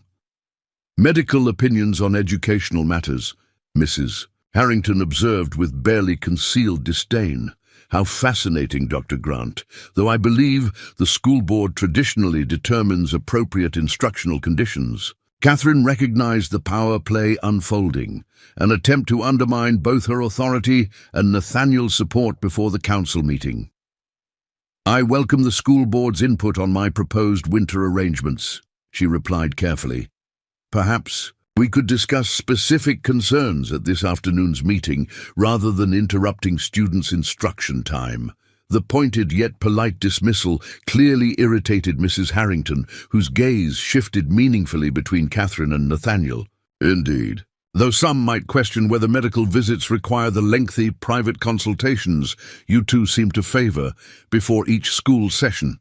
The implication hung in the air, its impropriety made more offensive by being voiced where students might overhear. Catherine felt heat rise in her cheeks, but before she could formulate an appropriately measured response, Nathaniel spoke with cold precision. "Insinuations regarding professional collaboration reflect poorly on those making them, Mrs. Harrington, particularly when voiced within students' hearing." His tone carried authority earned through years of community service that even Constance Harrington couldn't entirely dismiss. "If you'll excuse us, I have health examinations to conduct before the council meeting." The women withdrew with obvious displeasure, but the confrontation had accomplished its intended purpose, destabilizing Catherine's composure before the afternoon's critical meeting and hinting at opposition more organized than she had anticipated. "They're escalating," Catherine noted quietly as she watched them depart. "Porter's influence," Nathaniel confirmed. "He's aligned with Harrington through Crawford's financial connections. They share perspectives on maintaining traditional hierarchies despite practical needs during a crisis." Catherine turned back to her waiting students, forcing a reassuring smile despite her concerns. "We'll continue this discussion later," she told Nathaniel. "My students require attention now, and I refuse to let community politics disrupt their education." The council meeting that afternoon proved even more contentious than Catherine had anticipated. The town hall's larger space accommodated necessary distancing while allowing interested citizens to observe proceedings, resulting in an audience that included most of Silverton's healthy adult population. The division within the community was visibly apparent. Supporters of Catherine's educational initiatives seated on one side, Porter's faction prominently arranged on the other. Mayor Thomas called the meeting to order with obvious discomfort at the unusual attendance. "We gather to address quarantine extensions given recent cases and to review temporary arrangements during continued restrictions." Porter immediately rose from his seat among the council members. Before addressing extension, we should reconsider certain temporary appointments made under emergency conditions that have outlived their intended duration. His meaning was unmistakable. Catherine sat straight-backed in the front row of the audience section, maintaining composed dignity despite feeling all eyes turned toward her. Reverend Simmons frowned. Miss Webster's appointment has proven remarkably successful, despite challenging circumstances. Parents report significant improvements in both academic progress and emotional stability among students participating in her modified program. Anecdotal satisfaction doesn't address fundamental concerns, Crawford interjected, supporting Porter's position as anticipated. The arrangement was intended as stopgap measure during Mrs. Simmons's initial recovery, not as permanent replacement. Mrs. Simmons remains unable to resume teaching duties, the Reverend countered, with uncharacteristic sharpness. Her physician recommends at least another month of recovery before considering return to classroom responsibilities. Porter leaned forward, expression calculating. Then perhaps we should consider more suitable interim arrangements. Mrs. Harrington has generously offered to organize rotating instruction by qualified married ladies from the auxiliary until Mrs. Simmons returns. This would address both educational needs and community standards of propriety. Catherine recognized the carefully constructed trap. By framing the issue around propriety rather than qualifications, Porter had created a distinction that placed her at disadvantage regardless of her teaching success. Mayor Thomas looked uncomfortable with the developing confrontation. Miss Webster is present and should have the opportunity to address these concerns directly. Catherine rose with deliberate calm, surveying the divided audience before speaking. When I arrived in Silverton under unexpected quarantine conditions, this community faced multiple challenges: epidemic illness, economic disruption, and educational discontinuity. Rather than departing or remaining passive, I offered professional skills that addressed immediate needs while supporting myself independently. She turned slightly to face Porter directly.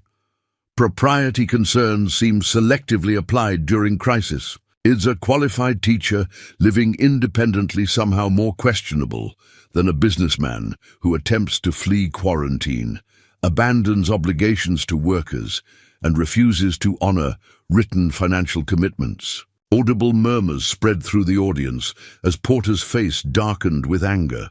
His attempted escape during early quarantine had been rumored but rarely discussed so openly.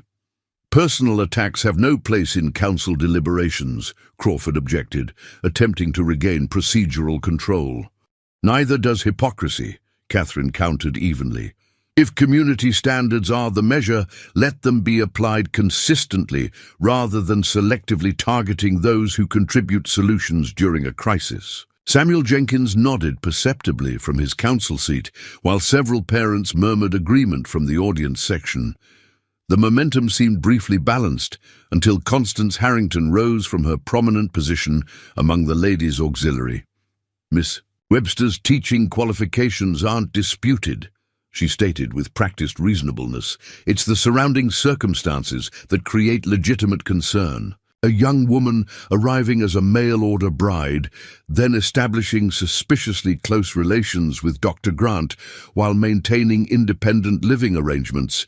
These create unfortunate impressions that undermine educational authority regardless of classroom competence. The calculated publicity of this attack, bringing private insinuations into official proceedings, momentarily stunned Catherine. Before she could formulate response, Nathaniel stood from his position near the wall.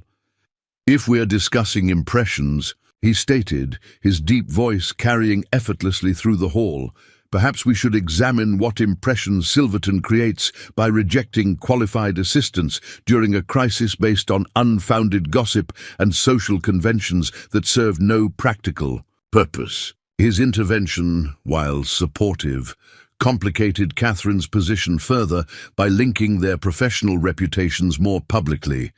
She needed to reclaim independent standing without appearing ungrateful for his defense. "My arrangements in Silverton have always been professional and transparent," she stated firmly. "I teach children essential skills during unprecedented circumstances. I contribute to community welfare through organized relief efforts for affected families. My personal circumstances, arriving with one expectation and adapting to different realities, reflect resilience rather than impropriety." She surveyed the divided room with a clear-eyed assessment. "However, I recognize that perceptions sometimes outweigh substantive contributions, particularly during times of community stress. If my continued service creates division that undermines educational effectiveness, I will step aside, provided suitable arrangements ensure students' continued progress rather than educational abandonment during prolonged quarantine." The conditional offer of resignation shifted the dynamic immediately. Parents who had benefited from Catherine's teaching looked alarmed at the prospect of its discontinuation, while Porter's faction appeared momentarily disconcerted by having their objective potentially realized without securing the alternative control they sought. Into this moment of uncertainty stepped an unexpected voice. Margaret Jensen, mother of mathematically gifted Sarah, rose from the audience section. "My daughter couldn't multiply beyond basic tables before Miss Webster recognized her capabilities," she stated, in a voice unaccustomed to public speaking but firm with conviction. "Now she's solving complex problems that help her understand our mining operations better than most grown men. That knowledge will feed her family if sickness takes more breadwinners." Thomas Miller, the blacksmith, joined Margaret's stand. "My boys haven't broken windows or fought in the streets since Miss Webster started teaching again. They come home tired from thinking instead of mischief. That's worth more than outdated notions about living arrangements during plague times." One by one, parents rose to defend Catherine's contributions, practical testimonials about educational progress, emotional stability, and community service that transcended abstract concerns about propriety. The groundswell of support from ordinary citizens gradually overwhelmed the orchestrated opposition from Silverton's traditional authority figures. Mayor Thomas, recognizing the shifting consensus, attempted to regain procedural control. "It seems Miss Webster's educational contributions are valued by those most directly affected. Perhaps we should focus discussion on practical arrangements for continuing instruction during extended quarantine rather than personnel changes." Porter recognized his tactical defeat but refused to concede completely. "The Council cannot dismiss legitimate concerns about community standards based on emotional appeals. At minimum, more suitable living arrangements should be required if Miss Webster's appointment continues." Catherine recognized the implicit demand: either secure conventional housing under proper supervision or lose her position despite parent support. Before she could respond, Agnes Coleman rose from her seat near the back of the hall. "I've kept Dr. Grant's household for 15 years, the housekeeper stated plainly. "If propriety requires Miss Webster to have proper supervision, I'll move my things to the schoolhouse rooms tonight. Been wanting to be closer to town anyway. The doctor's place is drafty in winter, and my knees aren't getting any younger for that hill climb."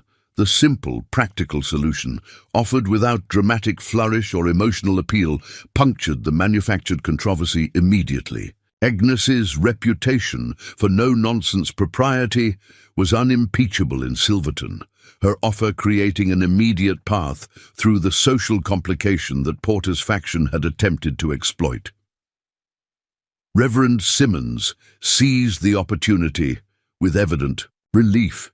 "An excellent solution that addresses all expressed concerns. Miss Webster continues her valuable educational service, while Mrs. Coleman provides appropriate household supervision that meets even the most traditional community standards." Catherine met Agnes's eyes across the room with profound gratitude, recognizing the significant sacrifice the older woman offered. Later, she would need to ensure this arrangement truly suited Agnes, rather than merely solving Catherine's dilemma at the housekeeper's expense.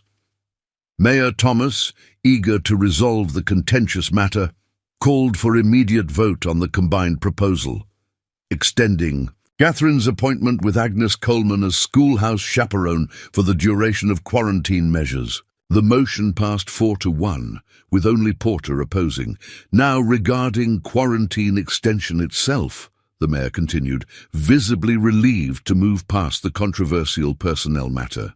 The remainder of the meeting addressed practical public health measures with significantly less drama. Catherine's position secured through community support and Agnes's intervention, Porter's faction retreated to regroup rather than continuing direct confrontation that had clearly backfired in public perception. As the meeting concluded, Catherine found herself surrounded by supportive parents expressing gratitude for her continued service. The public acknowledgement of her contributions provided validation beyond the formal council vote, confirming that she had indeed established a meaningful place in Silverton despite her unconventional arrival. Nathaniel approached as the crowd dispersed, his expression revealing complexity beyond simple relief at the outcome. Porter won't abandon opposition entirely, he warned quietly. Today's defeat will merely shift his tactics. I know, Catherine acknowledged, but we've gained time and demonstrated community support that can't be easily dismissed. Sometimes winning a single battle provides strength for the larger conflict.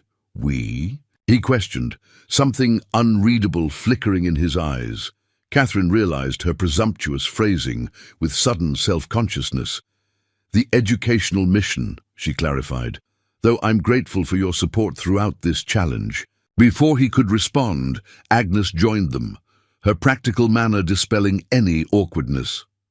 Best get to packing my things if I'm to be schoolhouse matron by nightfall, she announced. Doctor, you'll need to find someone else to keep your house. From returning to bachelor squalor, Nathaniel's mouth quirked in reluctant amusement.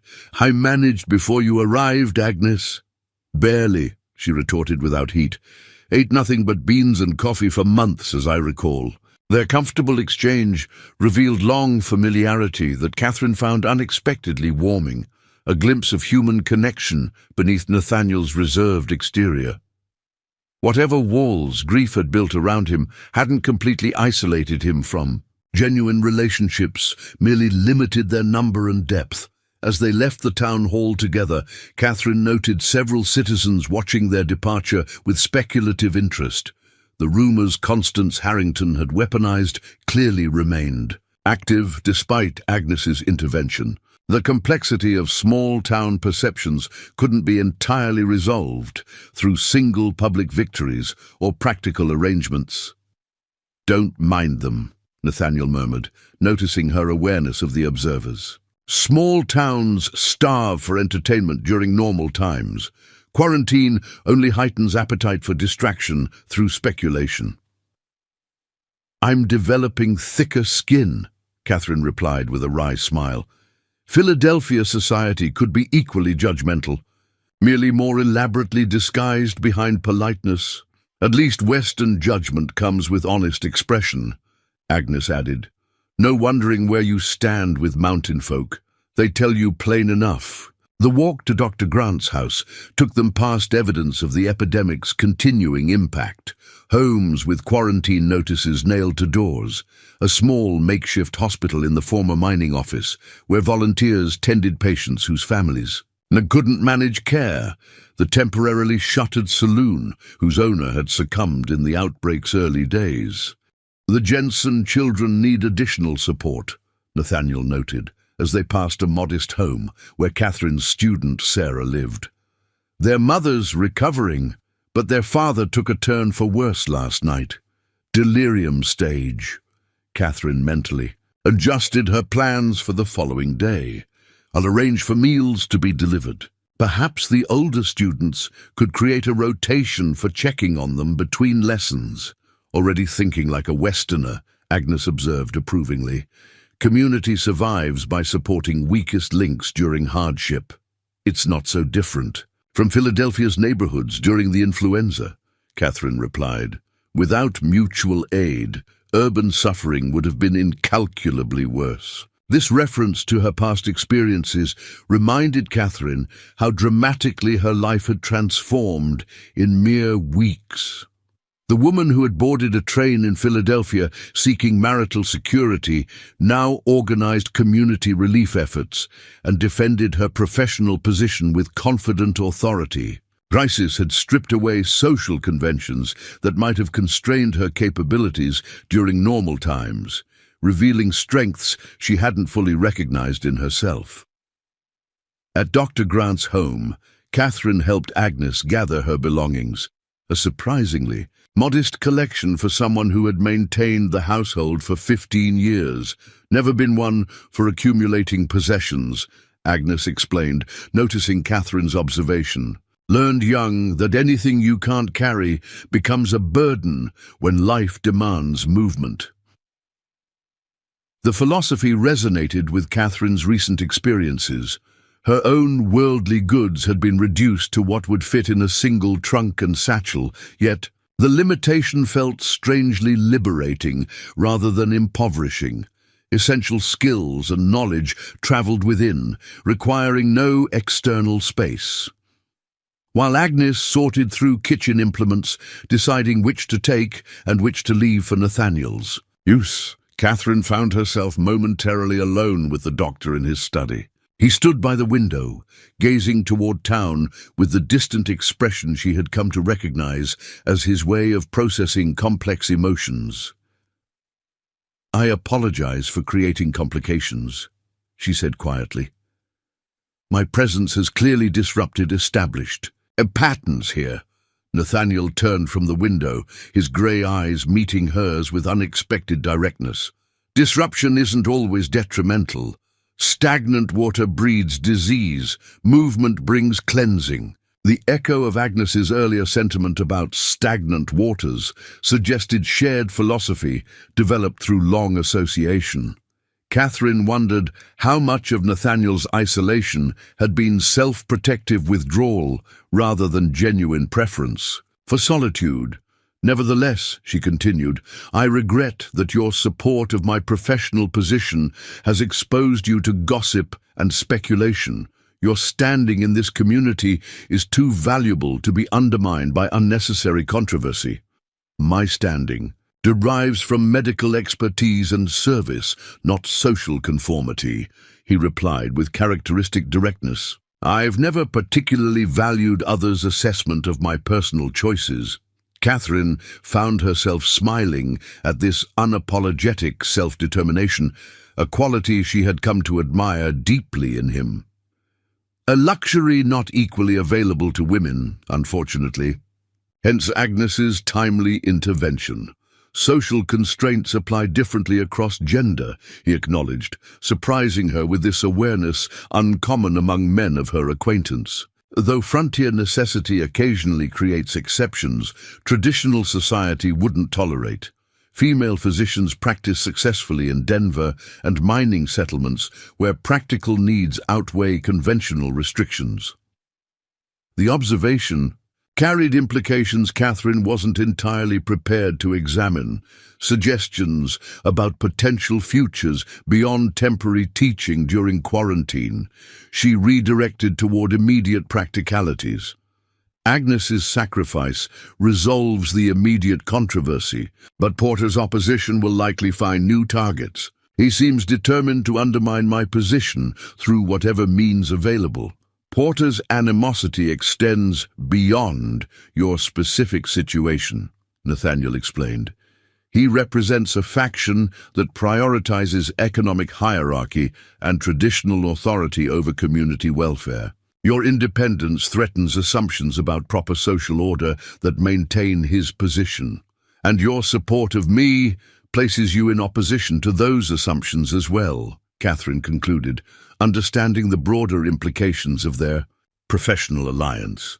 Something shifted in Nathaniel's expression, a momentary vulnerability quickly contained. "My opposition to those assumptions predates your arrival, Catherine. Elizabeth and I came west partly to escape Boston's rigid social hierarchies. Her family never forgave her for choosing medicine's wife over society marriage." This glimpse into his past relationship revealed dimensions of Nathaniel's character she had only glimpsed previously. His marriage had apparently been a partnership of shared values rather than merely conventional arrangement, perhaps explaining why her death had devastated him so profoundly. Their conversation was interrupted by Agnes's return, arms laden with cooking implements. "These'll do for schoolhouse meals," she announced practically. "Left the heavy cast iron for the doctor. Man needs something indestructible given his inattention while thinking." Catherine welcomed the interruption, sensing dangerous emotional territory in her conversation with Nathaniel. Whatever connection developing between them required careful navigation given community scrutiny and her already precarious position. Yet Catherine felt fundamentally changed by the confrontation and its resolution. She had arrived in Silverton as a mail-order bride seeking security through traditional means, only to discover unexpected strength in professional independence and community contribution. The path forward remained uncertain, constrained by quarantine and community politics, but she no longer felt like a transient outsider awaiting others' decisions about her fate. "Thank you, Agnes," she said sincerely, as they prepared to depart. "With the housekeeper's belongings. Your intervention was both generous and perfectly timed." Agnes waved away the gratitude with characteristic practicality. "Town needs you teaching more than the doctor needs me cooking. Simple mathematics." "Nevertheless," Catherine persisted, "moving from a comfortable, established position to schoolhouse rooms represents significant sacrifice. I want to ensure the arrangement suits your needs as well as solving my dilemma." "Been considering change." "Anyway," Agnes admitted, "Doctor's healing in ways I didn't expect these past weeks. Might be time he learned to manage without constant reminders of the past underfoot." The knowing glance that accompanied this statement suggested meanings beyond practical household arrangements. Observations about Nathaniel's gradual emergence, from grief's isolation that coincided with Catherine's arrival. Whether correlation or causation, the implication carried weight, coming from someone who had witnessed his withdrawal firsthand. Catherine chose not to pursue this suggestion directly. "Still, I insist we arrange the schoolhouse rooms to provide you proper comfort and privacy. My unexpected arrival has disrupted enough lives already." Agnes's answering smile held unexpected warmth. "Not all disruption damages, Miss Webster. Sometimes it's precisely what stagnant waters require." November descended upon Silverton with early snow and cautious hope. 4 weeks had passed since the confrontational council meeting, weeks that transformed both Catherine's position in the community and the epidemic's trajectory. New cases had declined steadily under Nathaniel's rigorous protocols, and the death toll, while devastating for a town Silverton's size, had finally stabilized. Catherine stood at the schoolhouse window, watching snowflakes spiral lazily toward already whitened ground. Her classroom inside had been carefully arranged to maximize distance between students, while allowing warmth from the large iron stove to reach all corners. Clear protocols governed every aspect of indoor instruction: staggered entry times, assigned seating, regular ventilation despite the cold, and rigorous hand-washing routines that had become second nature to her pupils. "Contemplating avalanche possibilities or merely admiring the view?" Agnes inquired, entering with a steaming cup of coffee. Catherine accepted the cup gratefully. "Calculating how many more days we can reasonably expect children to travel through increasingly deep snow for lessons, The Thompsons lived 3 miles out, and young James already arrived with soaked boots yesterday. Living with Agnes had proven unexpectedly comfortable. The older woman's practical nature and direct communication style complemented Catherine's own preferences, while her knowledge of Silverton's history and community dynamics provided valuable context for navigating complicated social terrain.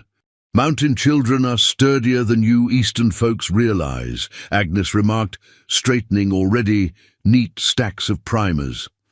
"Though perhaps arrangement with Reverend Simmons might work for outlying families during heaviest storms." The arrangement Agnes referenced had developed organically during recent weeks, consolidating educational materials at the church for families unable to reach the schoolhouse during inclement weather. Reverend Simmons distributed these packets during his pastoral visits, returning completed assignments for Catherine's assessment. This flexible approach maintained educational continuity while acknowledging frontier realities. A knock at the schoolhouse door interrupted their conversation. Catherine opened it to find Nathaniel, snow dusting his broad shoulders and hat brim. "New case?" she asked immediately, attuned to the pattern of his unscheduled visits. "No," he replied, the absence of medical emergency visible in his relaxed stance. "Sheriff Wilson's received telegraph authorization to ease quarantine restrictions for essential travel and limited commerce.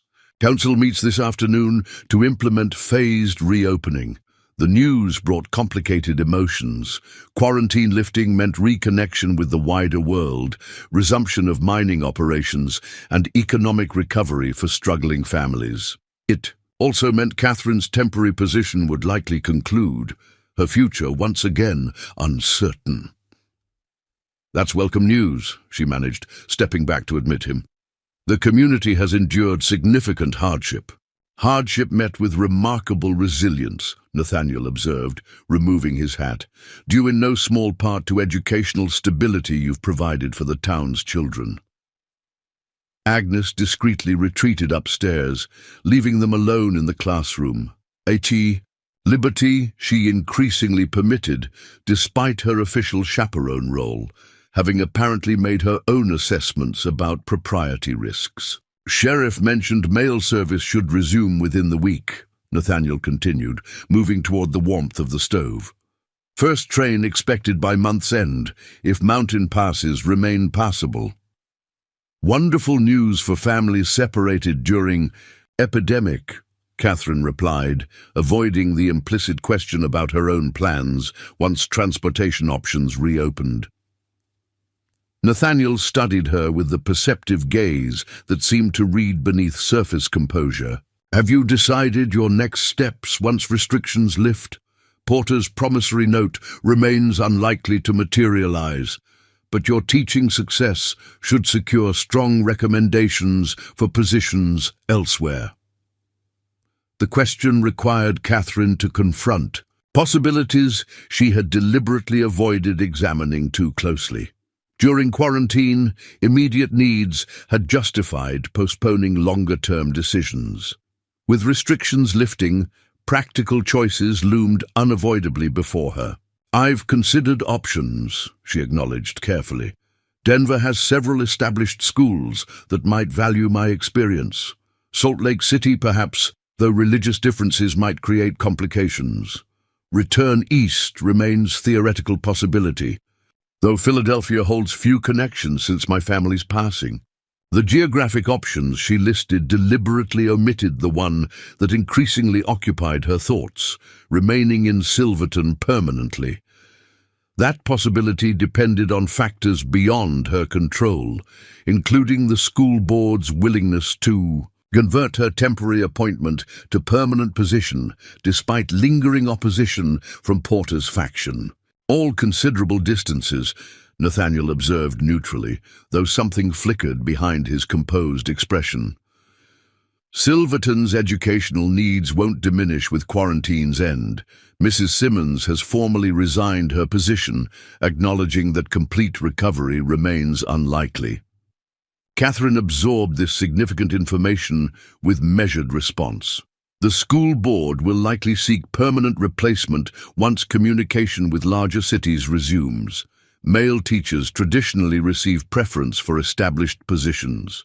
Traditional preferences face regular challenge in frontier communities, Nathaniel countered. Your demonstrated effectiveness during a crisis creates a compelling argument for continuation. The conversation balanced delicately between professional considerations and unacknowledged personal implications. Catherine recognized that her decision about remaining in Silverton would significantly impact the tentative connection developing between herself and Nathaniel, a connection neither had directly addressed but which grew increasingly difficult to ignore. Community needs certainly warrant consideration alongside personal circumstances, she replied carefully, though Porter's continued opposition might complicate permanent appointment regardless of demonstrated qualifications. Nathaniel's expression hardened slightly at Porter's mention. Porter's influence diminishes with each passing week. His refusal to contribute meaningfully during crisis has been noted by citizens previously aligned with his interests. The quarantine revealed character distinctions many find impossible to overlook. Before Catherine could respond, the schoolhouse door opened to admit her first student of the day, young Sarah Jensen, arriving early as had become her habit since her father's death from typhoid 3 weeks prior. The girl's grief remained evident in her solemn expression and subdued movements, but education provided structure that helped steady her through devastating loss. "Good morning, Miss Webster, Dr. Grant." Sarah bobbed a small curtsy, her serious demeanor momentarily lightened by finding her two favorite adults in conversation. "Good morning, Sarah," Catherine greeted her warmly. "You're early as usual. Perhaps you might help arrange today's mathematics exercises while I finish speaking with Dr. Grant."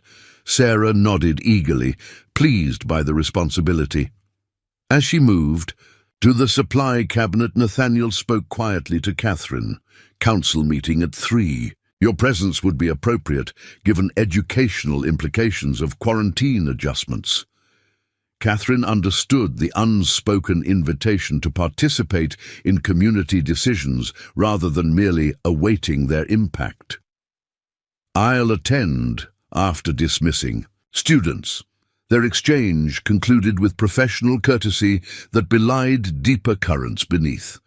As Nathaniel departed with a gentle word for Sarah, Catherine found herself contemplating how thoroughly interconnected her life had become with Silverton's community fabric. What had begun as temporary arrangement had evolved into meaningful place within complex social ecosystem, connections that would prove painful to sever, regardless of practical necessities. The council meeting that afternoon carried notably different atmosphere from the contentious gathering weeks earlier. Citizens filled the town hall with cautious optimism as Mayor Thomas outlined proposed quarantine modifications based on Sheriff Wilson's authorization. "Essential commerce may resume immediately with appropriate precautions," the mayor announced. "Mining operations permitted with reduced crews beginning next week. Church services allowed with attendance limitations and distancing requirements."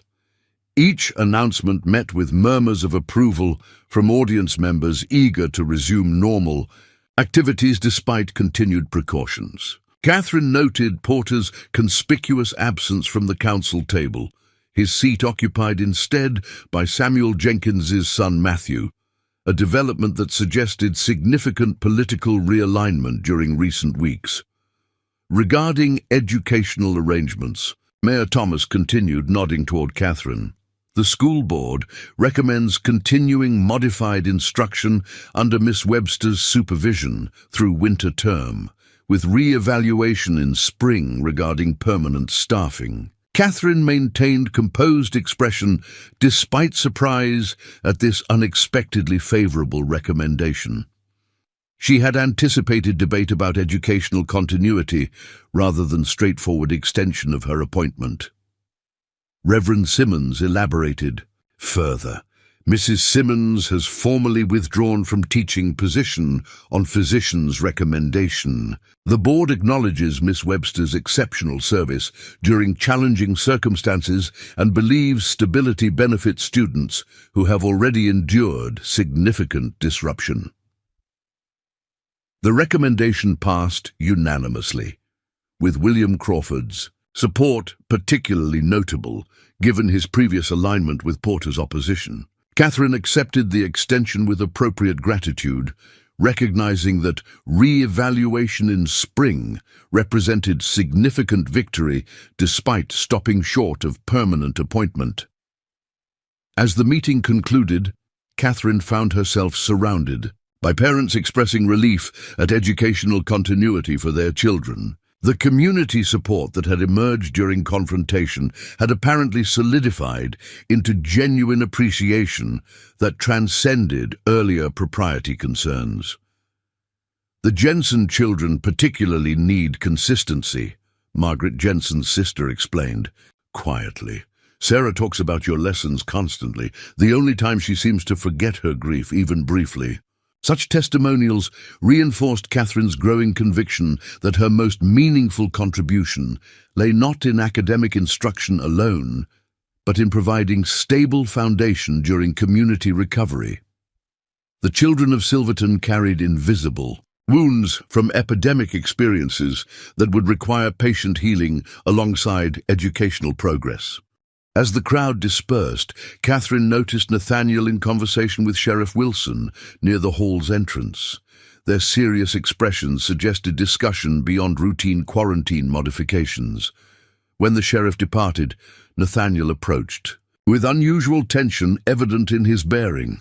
Porter left town before dawn, he informed her without preamble.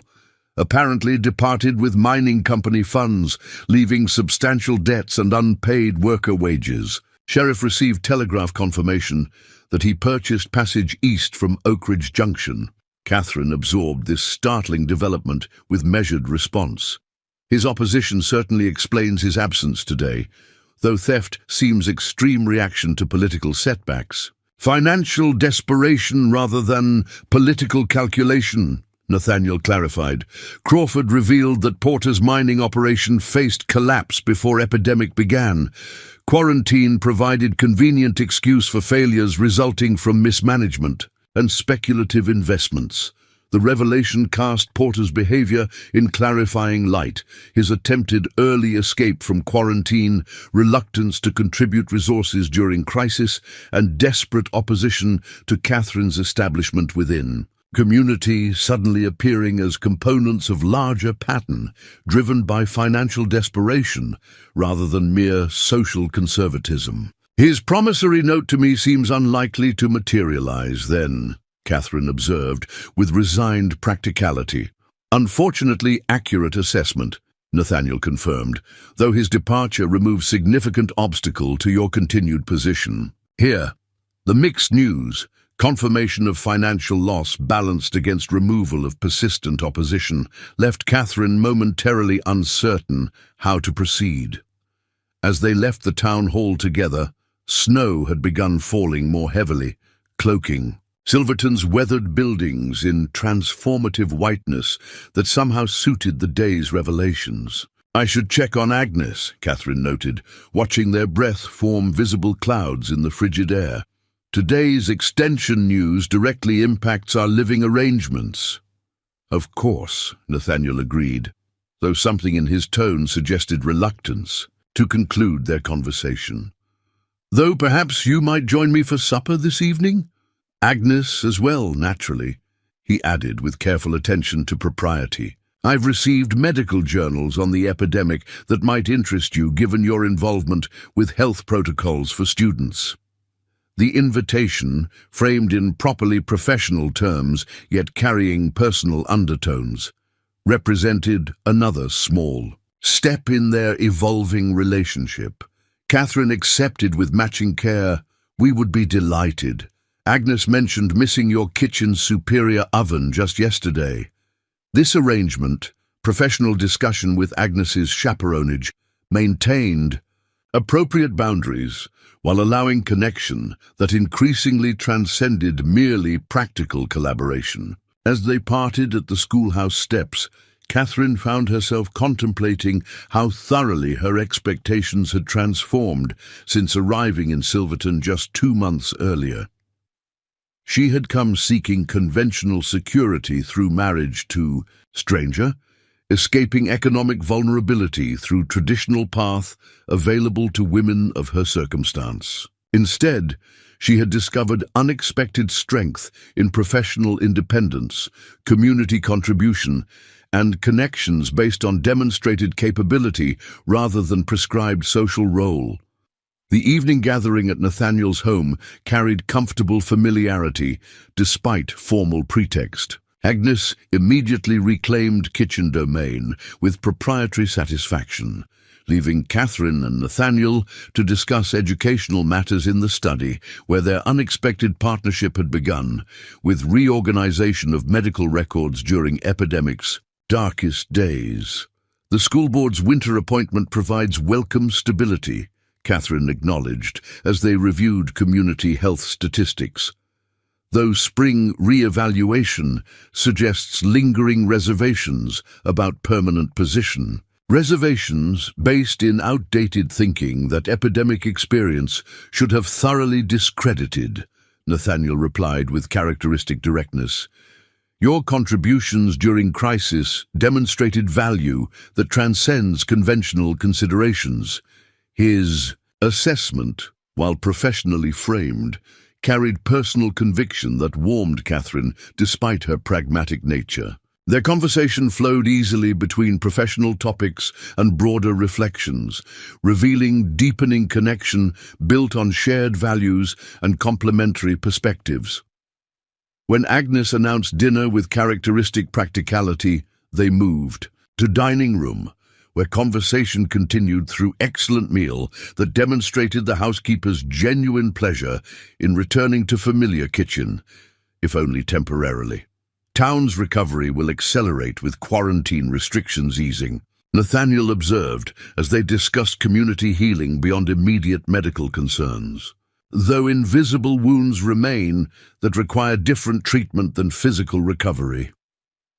The children show varied responses to their experiences, Catherine agreed, thinking particularly of Sarah Jensen and others who had lost family members. Some demonstrate remarkable resilience, while others exhibit withdrawal, concentration difficulties, or behavioral challenges that reveal underlying distress. Similar patterns appear among adult patients, Nathaniel confirmed. Community healing requires addressing emotional aftermath alongside physical recovery and economic rebuilding. Their shared recognition of recovery's complexity reflected deeper understanding than many citizens who equated quarantine's end with immediate return to normalcy. Both recognized their professional roles in supporting transition beyond crisis. Medicine and education serving complementary functions in community restoration. As evening progressed toward appropriate conclusion, Nathaniel escorted Catherine and Agnes toward front door. The snowfall had intensified, transforming familiar landscape into mysterious terrain beneath swirling white veil. Perhaps you should remain tonight, Nathaniel suggested with evident concern. The path back to schoolhouse looks treacherous in these conditions. Agnes assessed the weather with practical consideration. Storms settling in properly. Foolish to risk broken ankles navigating drifts in darkness. The practical suggestion held potential impropriety that would have been unthinkable before epidemic transformed social calculations. Yet Agnes's presence provided necessary propriety buffer, and genuine safety concerns outweighed abstract social conventions during mountain winter conditions. If you're certain it wouldn't inconvenience you, Catherine responded carefully. Your previous room remains available, Nathaniel assured her with matching care, and Agnes knows her way around this household better than anyone. This unexpected overnight arrangement, born of practical winter necessity rather than social planning, created opportunity for conversation beyond daily concerns or professional collaboration. After Agnes retired to her familiar room, Catherine found herself beside fireplace with Nathaniel, watching flames cast flickering light across book-lined walls. I received letter from Boston Medical College before telegraph lines closed, Nathaniel mentioned after comfortable silence. Offering teaching position in spring term, prestigious appointment that would return me to medical community. I left when Elizabeth died. The revelation landed with surprising impact. Catherine had never considered Nathaniel might depart Silverton, his presence seeming fundamental to community she had come to know, yet his exceptional medical skills certainly warranted broader application than small mining town could provide. "Congratulations," she offered sincerely, despite complex emotions beneath response. "Such recognition speaks to your contributions to medical knowledge during epidemic management." Nathaniel studied flames for a long moment before responding. "I declined their offer yesterday." Catherine looked up sharply. "But such opportunity would have represented appropriate path 3 years ago," he interrupted gently, "when isolation seemed preferable to continued connection, when grief defined existence rather than merely informing it. The implied personal evolution hung between them, its significance impossible to misinterpret despite careful phrasing. Catherine found herself responding with matching honesty. "When I boarded train in Philadelphia, I believed security required sacrificing independence for conventional protection. That marriage to suitable stranger represented my only viable path forward." "And now?"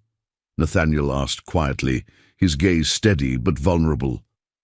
"Now I recognize that genuine security emerges from meaningful contribution and authentic connection rather than conventional arrangements," Catherine replied.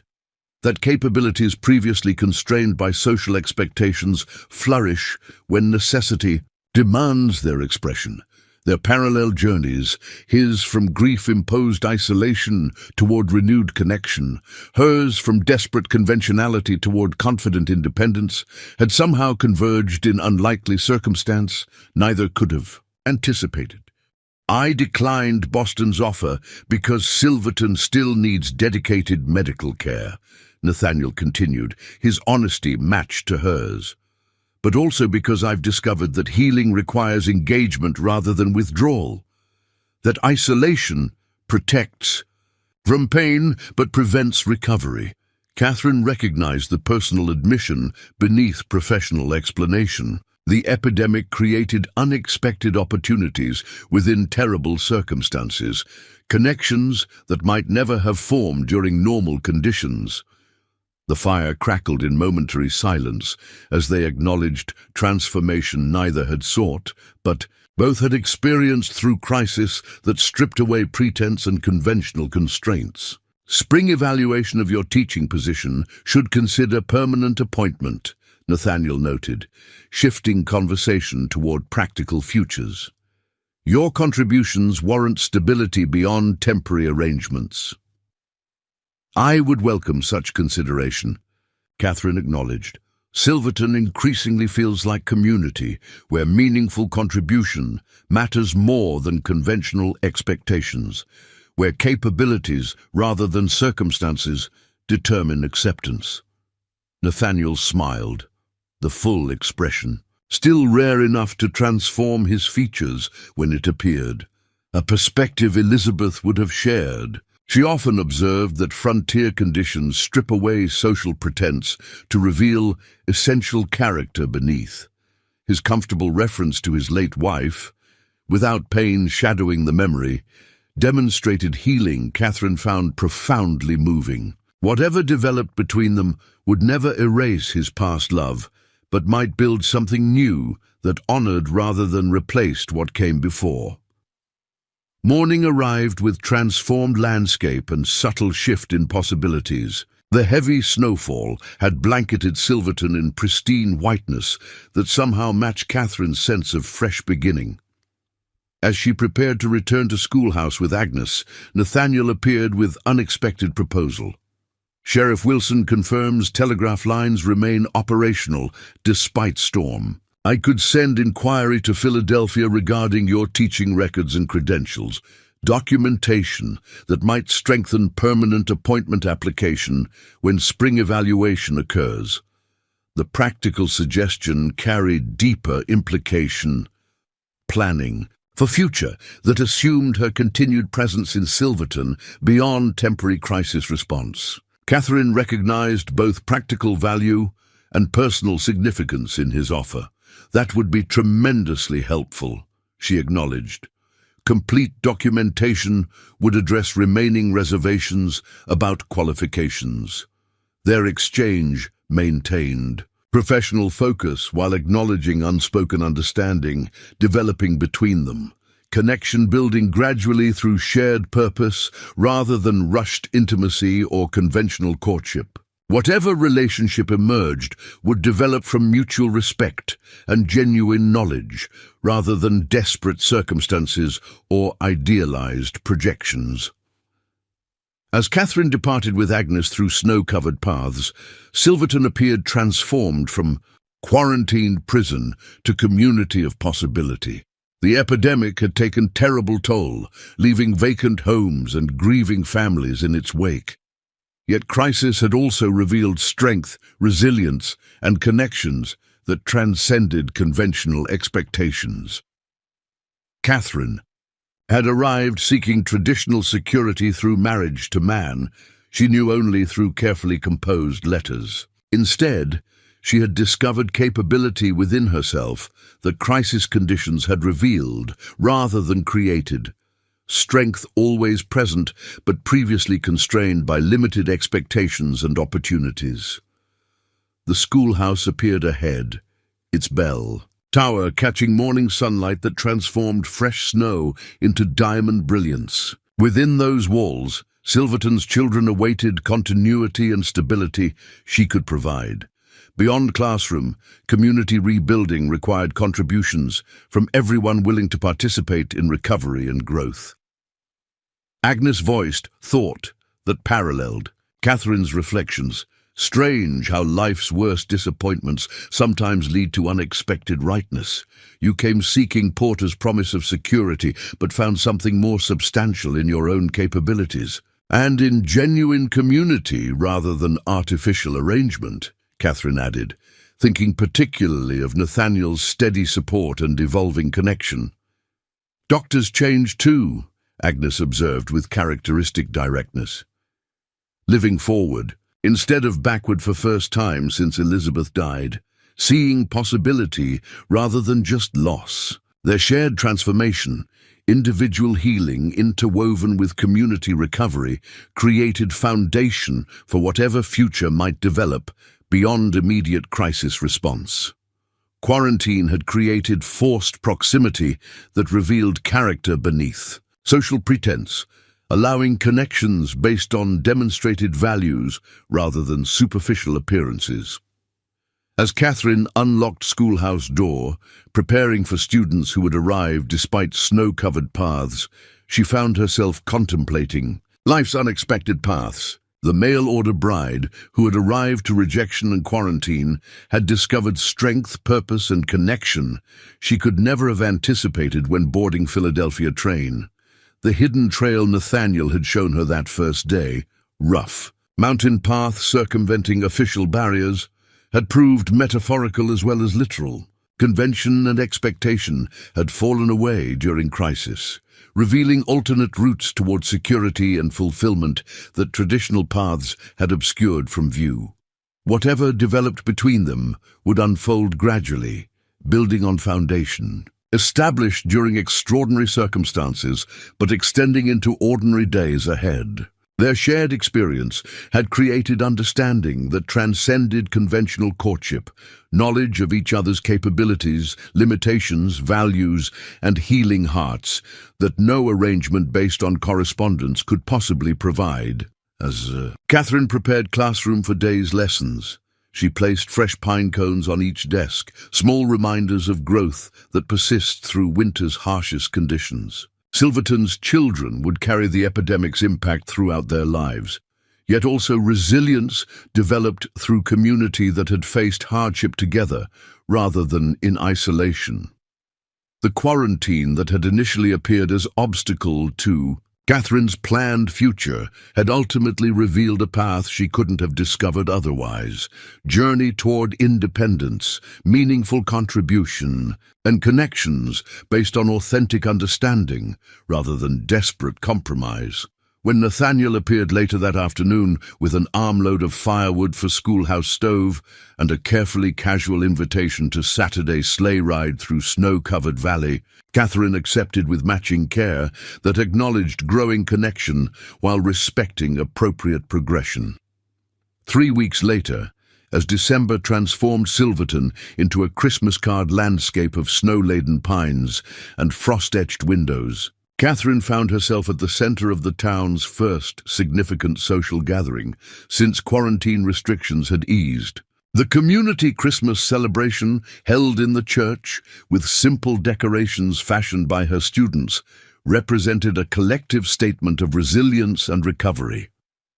"Your children have performed admirably," Reverend Simmons remarked as young voices completed the final verses of Silent Night, their faces glowing with pride in candlelight. "Music has been sorely missed during these difficult months." Catherine watched her students file back to seats, noting how even the most rambunctious boys maintained solemn dignity during their performance. "They've practiced diligently. Many find comfort in creating beauty after experiencing such hardship." The Christmas program had been Catherine's suggestion, therapeutic expression for children who had witnessed suffering beyond their years during the epidemic. Parents who had lost family members wiped tears during performances, yet the shared emotion seemed cathartic rather than merely painful.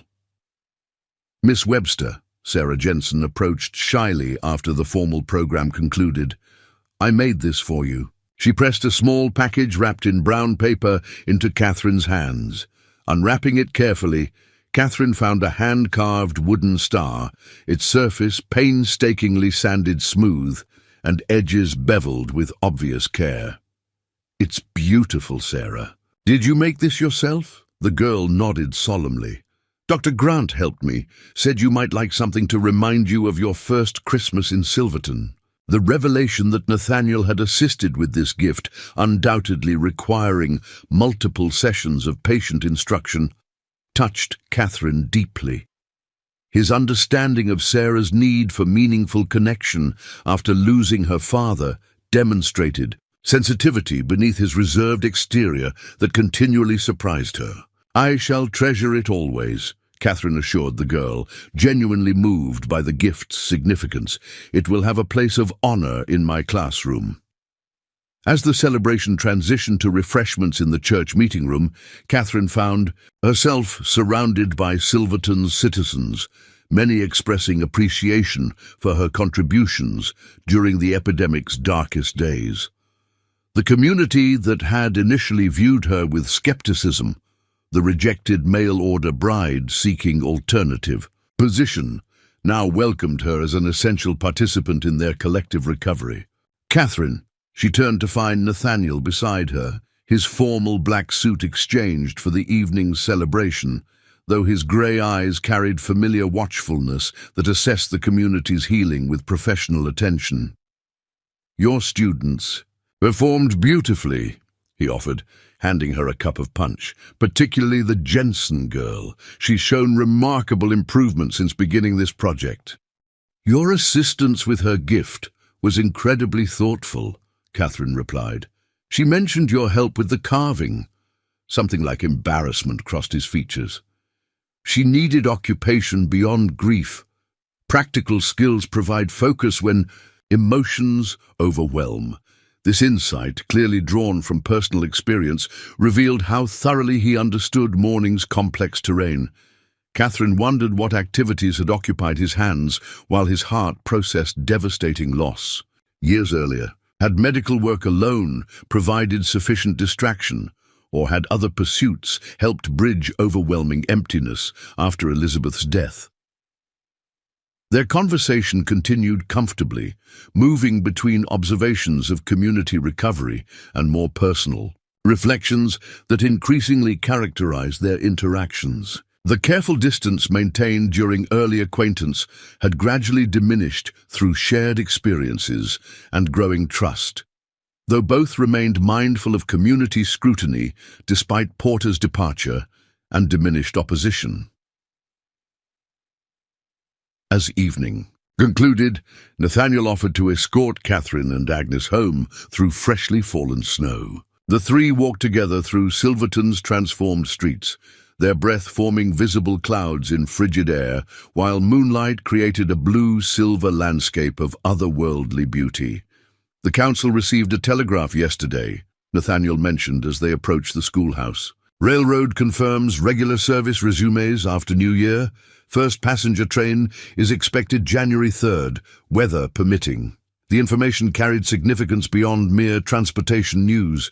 With quarantine fully lifted and railroad service restored, Catherine's temporary circumstances would require formal resolution. The spring evaluation mentioned by school board would likely occur sooner, given restored communication with regional educational authorities. "That's welcome news for many families," she replied, understanding the implications for her own situation. Separated loved ones can finally reunite. Agnes, with characteristic perception, created momentary privacy by moving ahead to clear snow. From schoolhouse steps, Nathaniel paused beneath a bare-branched maple tree whose ice-crystal limbs sparkled in moonlight. "I've been corresponding with the educational board in Denver," he said without preamble, "requesting formal assessment of Silverton's school organization and staffing recommendations." Catherine looked up sharply. "Without school board authorization?" "With Mayor Thomas's approval," Nathaniel clarified. Given Porter's departure and Crawford's changed perspective, majority support exists for permanent arrangements based on demonstrated qualifications rather than traditional expectations. The calculated initiative, undertaken without informing her, reflected both supportive intention and somewhat presumptuous intervention.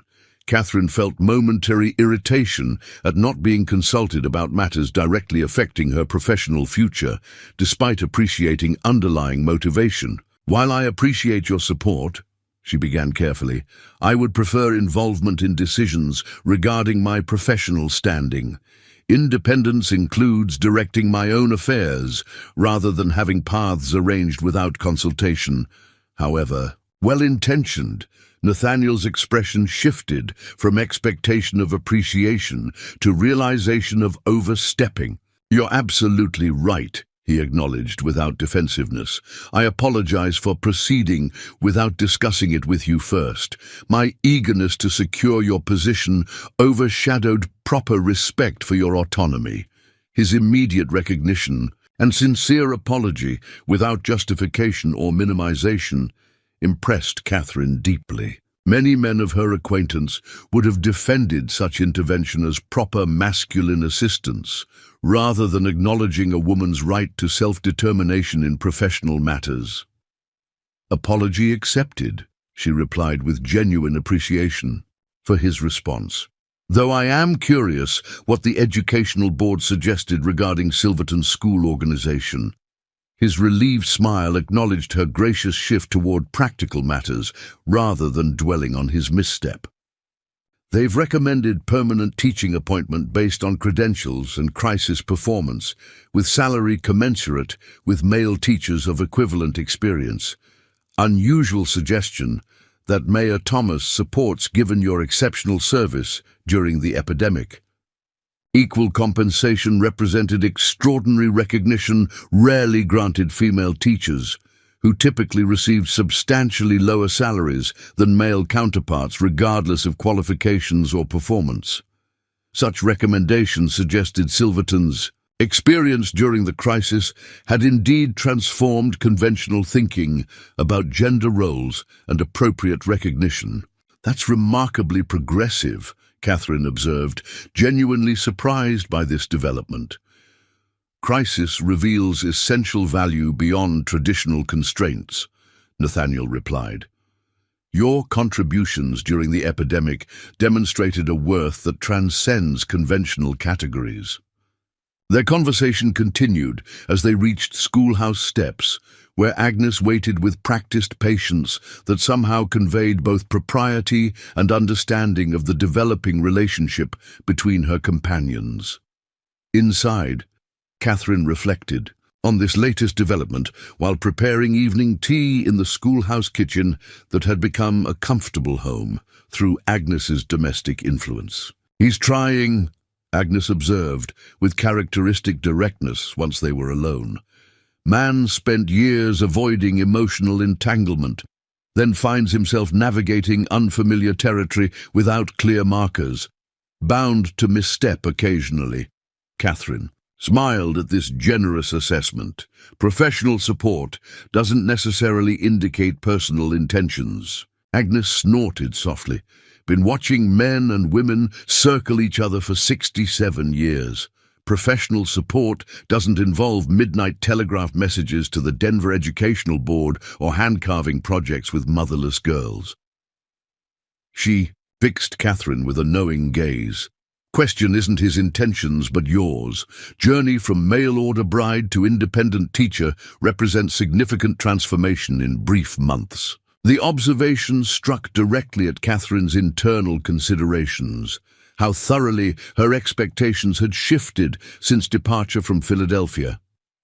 The desperate security-seeking woman who had boarded the eastbound train had evolved through crisis into someone who valued independence and meaningful contribution alongside human connection. "I'm still discovering who I've become through this experience," Catherine admitted. "Crisis stripped away assumptions I never questioned before about security, capability, and what constitutes meaningful life." Agnes nodded with approval at this honest self-assessment.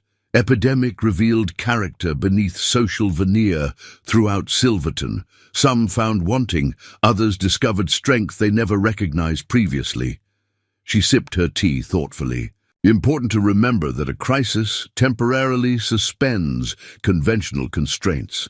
Consider carefully whether evolving connection suits both crisis circumstances and ordinary days that follow." This practical wisdom, distinguishing between relationships formed during extraordinary conditions versus sustainable connections during normal existence, reflected Agnes's lifetime of observation and experience. Catherine appreciated the reminder that emotions heightened during crisis required testing during mundane reality to prove genuine depth. Christmas Day arrived with community celebration that further demonstrated Silverton's gradual recovery. Traditional dinner at Reverend Simmons's home included several families still healing from epidemic losses, creating gathering that acknowledged grief while affirming continuing community bonds. Catherine attended with Agnes, contributing pies baked in the schoolhouse kitchen and small handmade gifts for children whose families faced financial hardship due to mining closures and illness. Nathaniel arrived midway through gathering, having completed essential medical visits to patients still recovering from typhoid's lingering effects. His entrance caused a subtle shift in atmosphere, respectful acknowledgement of a physician whose dedication had undoubtedly prevented even greater losses during the epidemic's darkest days. "The Morrison baby shows significant improvement," he reported quietly to Catherine when they found themselves momentarily alone near the fireplace. "Mother's milk is finally established properly now that her own health stabilizes." Such medical details, shared naturally between them without concern for propriety, demonstrated how thoroughly their relationship had evolved beyond conventional social boundaries. Catherine had assisted with several medical situations during the epidemic's height, developing practical knowledge that created bridge between their professional domains. "Wonderful news," she replied sincerely. Mrs. Morrison feared she might lose this child after losing her firstborn last year. Such relief must feel like a genuine Christmas miracle. Nathaniel nodded, his expression softening. Medicine provides technical intervention, but hope often determines recovery more than physical treatment alone. Your educational efforts during crisis contributed significantly to maintaining community hope when medical science reached its limits. This professional acknowledgement, recognizing complementary contributions to community welfare during extraordinary circumstances, reflected deeper understanding than romantic sentiments might have conveyed. Their connection had developed through shared purpose and mutual respect that transcended conventional courtship patterns. Later that evening, as celebration concluded and community members departed through freshly fallen snow, Nathaniel asked permission to speak privately with Catherine. Agnes, with characteristic discretion, engaged Reverend Simmons in animated conversation about church choir arrangements, creating momentary privacy near the doorway. "I have something for you," Nathaniel said, producing a small package from his coat pocket. "Not elaborate, I'm afraid. Supply options remain limited until railroad service resumes." Catherine unwrapped carefully folded paper to discover a leather-bound journal of excellent quality, its cover embossed with simple design, complemented by secure clasp. "For recording your observations and experiences," he explained somewhat self-consciously. "You mentioned Philadelphia journals provided valuable reference during the influenza epidemic. Perhaps your insights during Silverton's experience might prove equally valuable for future situations." The thoughtful gift demonstrated understanding of her intellectual nature and professional purpose beyond merely decorative or sentimental consideration. Catherine recognized the significance of encouraging documentation of her unique perspective, acknowledging value in female experience traditionally overlooked in medical and historical records. "This is perfect," she responded sincerely. "Thank you for recognizing the importance of preserving these experiences." Momentary silence held comfortable depth rather than awkward emptiness. Finally, Nathaniel spoke with characteristic directness, tempered by evident care. "Catherine, when railroad service resumes, various opportunities will become available that quarantine has temporarily prevented. Your professional options will expand considerably given your demonstrated capabilities and Eastern credentials." She nodded, understanding implied question beneath observation. True for many Silverton residents, isolation creates artificial constraints that connection with the wider world removes. Indeed. He hesitated briefly before continuing. "I hope you'll consider a permanent position here despite the expanded options, not merely for educational continuity, though children certainly benefit from your methods, rather because—" He paused, seemingly searching for appropriate phrasing. "Because," Catherine prompted gently when he didn't immediately continue. "Because your presence has transformed Silverton beyond educational contribution," he replied, with careful honesty.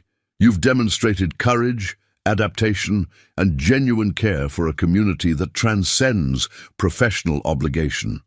Those qualities warrant recognition and place of permanence, should you desire it." The invitation, framed in community terms, yet carrying personal significance beneath professional acknowledgement, offered connection without presumption or pressure.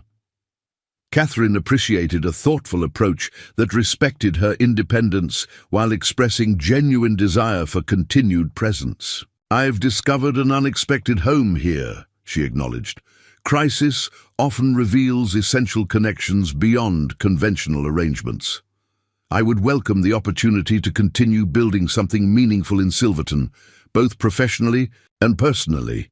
This measured exchange, neither hasty declaration nor coy evasion, reflected mutual understanding that genuine connection develops gradually through shared experience rather than dramatic pronouncement. Whatever relationship evolved between them would build upon a foundation established during extraordinary circumstances, but tested through ordinary days ahead. As January brought the railroad's return and Silverton's gradual reintegration with the wider world, Catherine's permanent appointment received formal confirmation through the Educational Board's official recommendation and Town Council's unanimous approval. The mail-order bride, who had arrived to rejection and quarantine, had established a position based on demonstrated capability rather than marital status or social convention.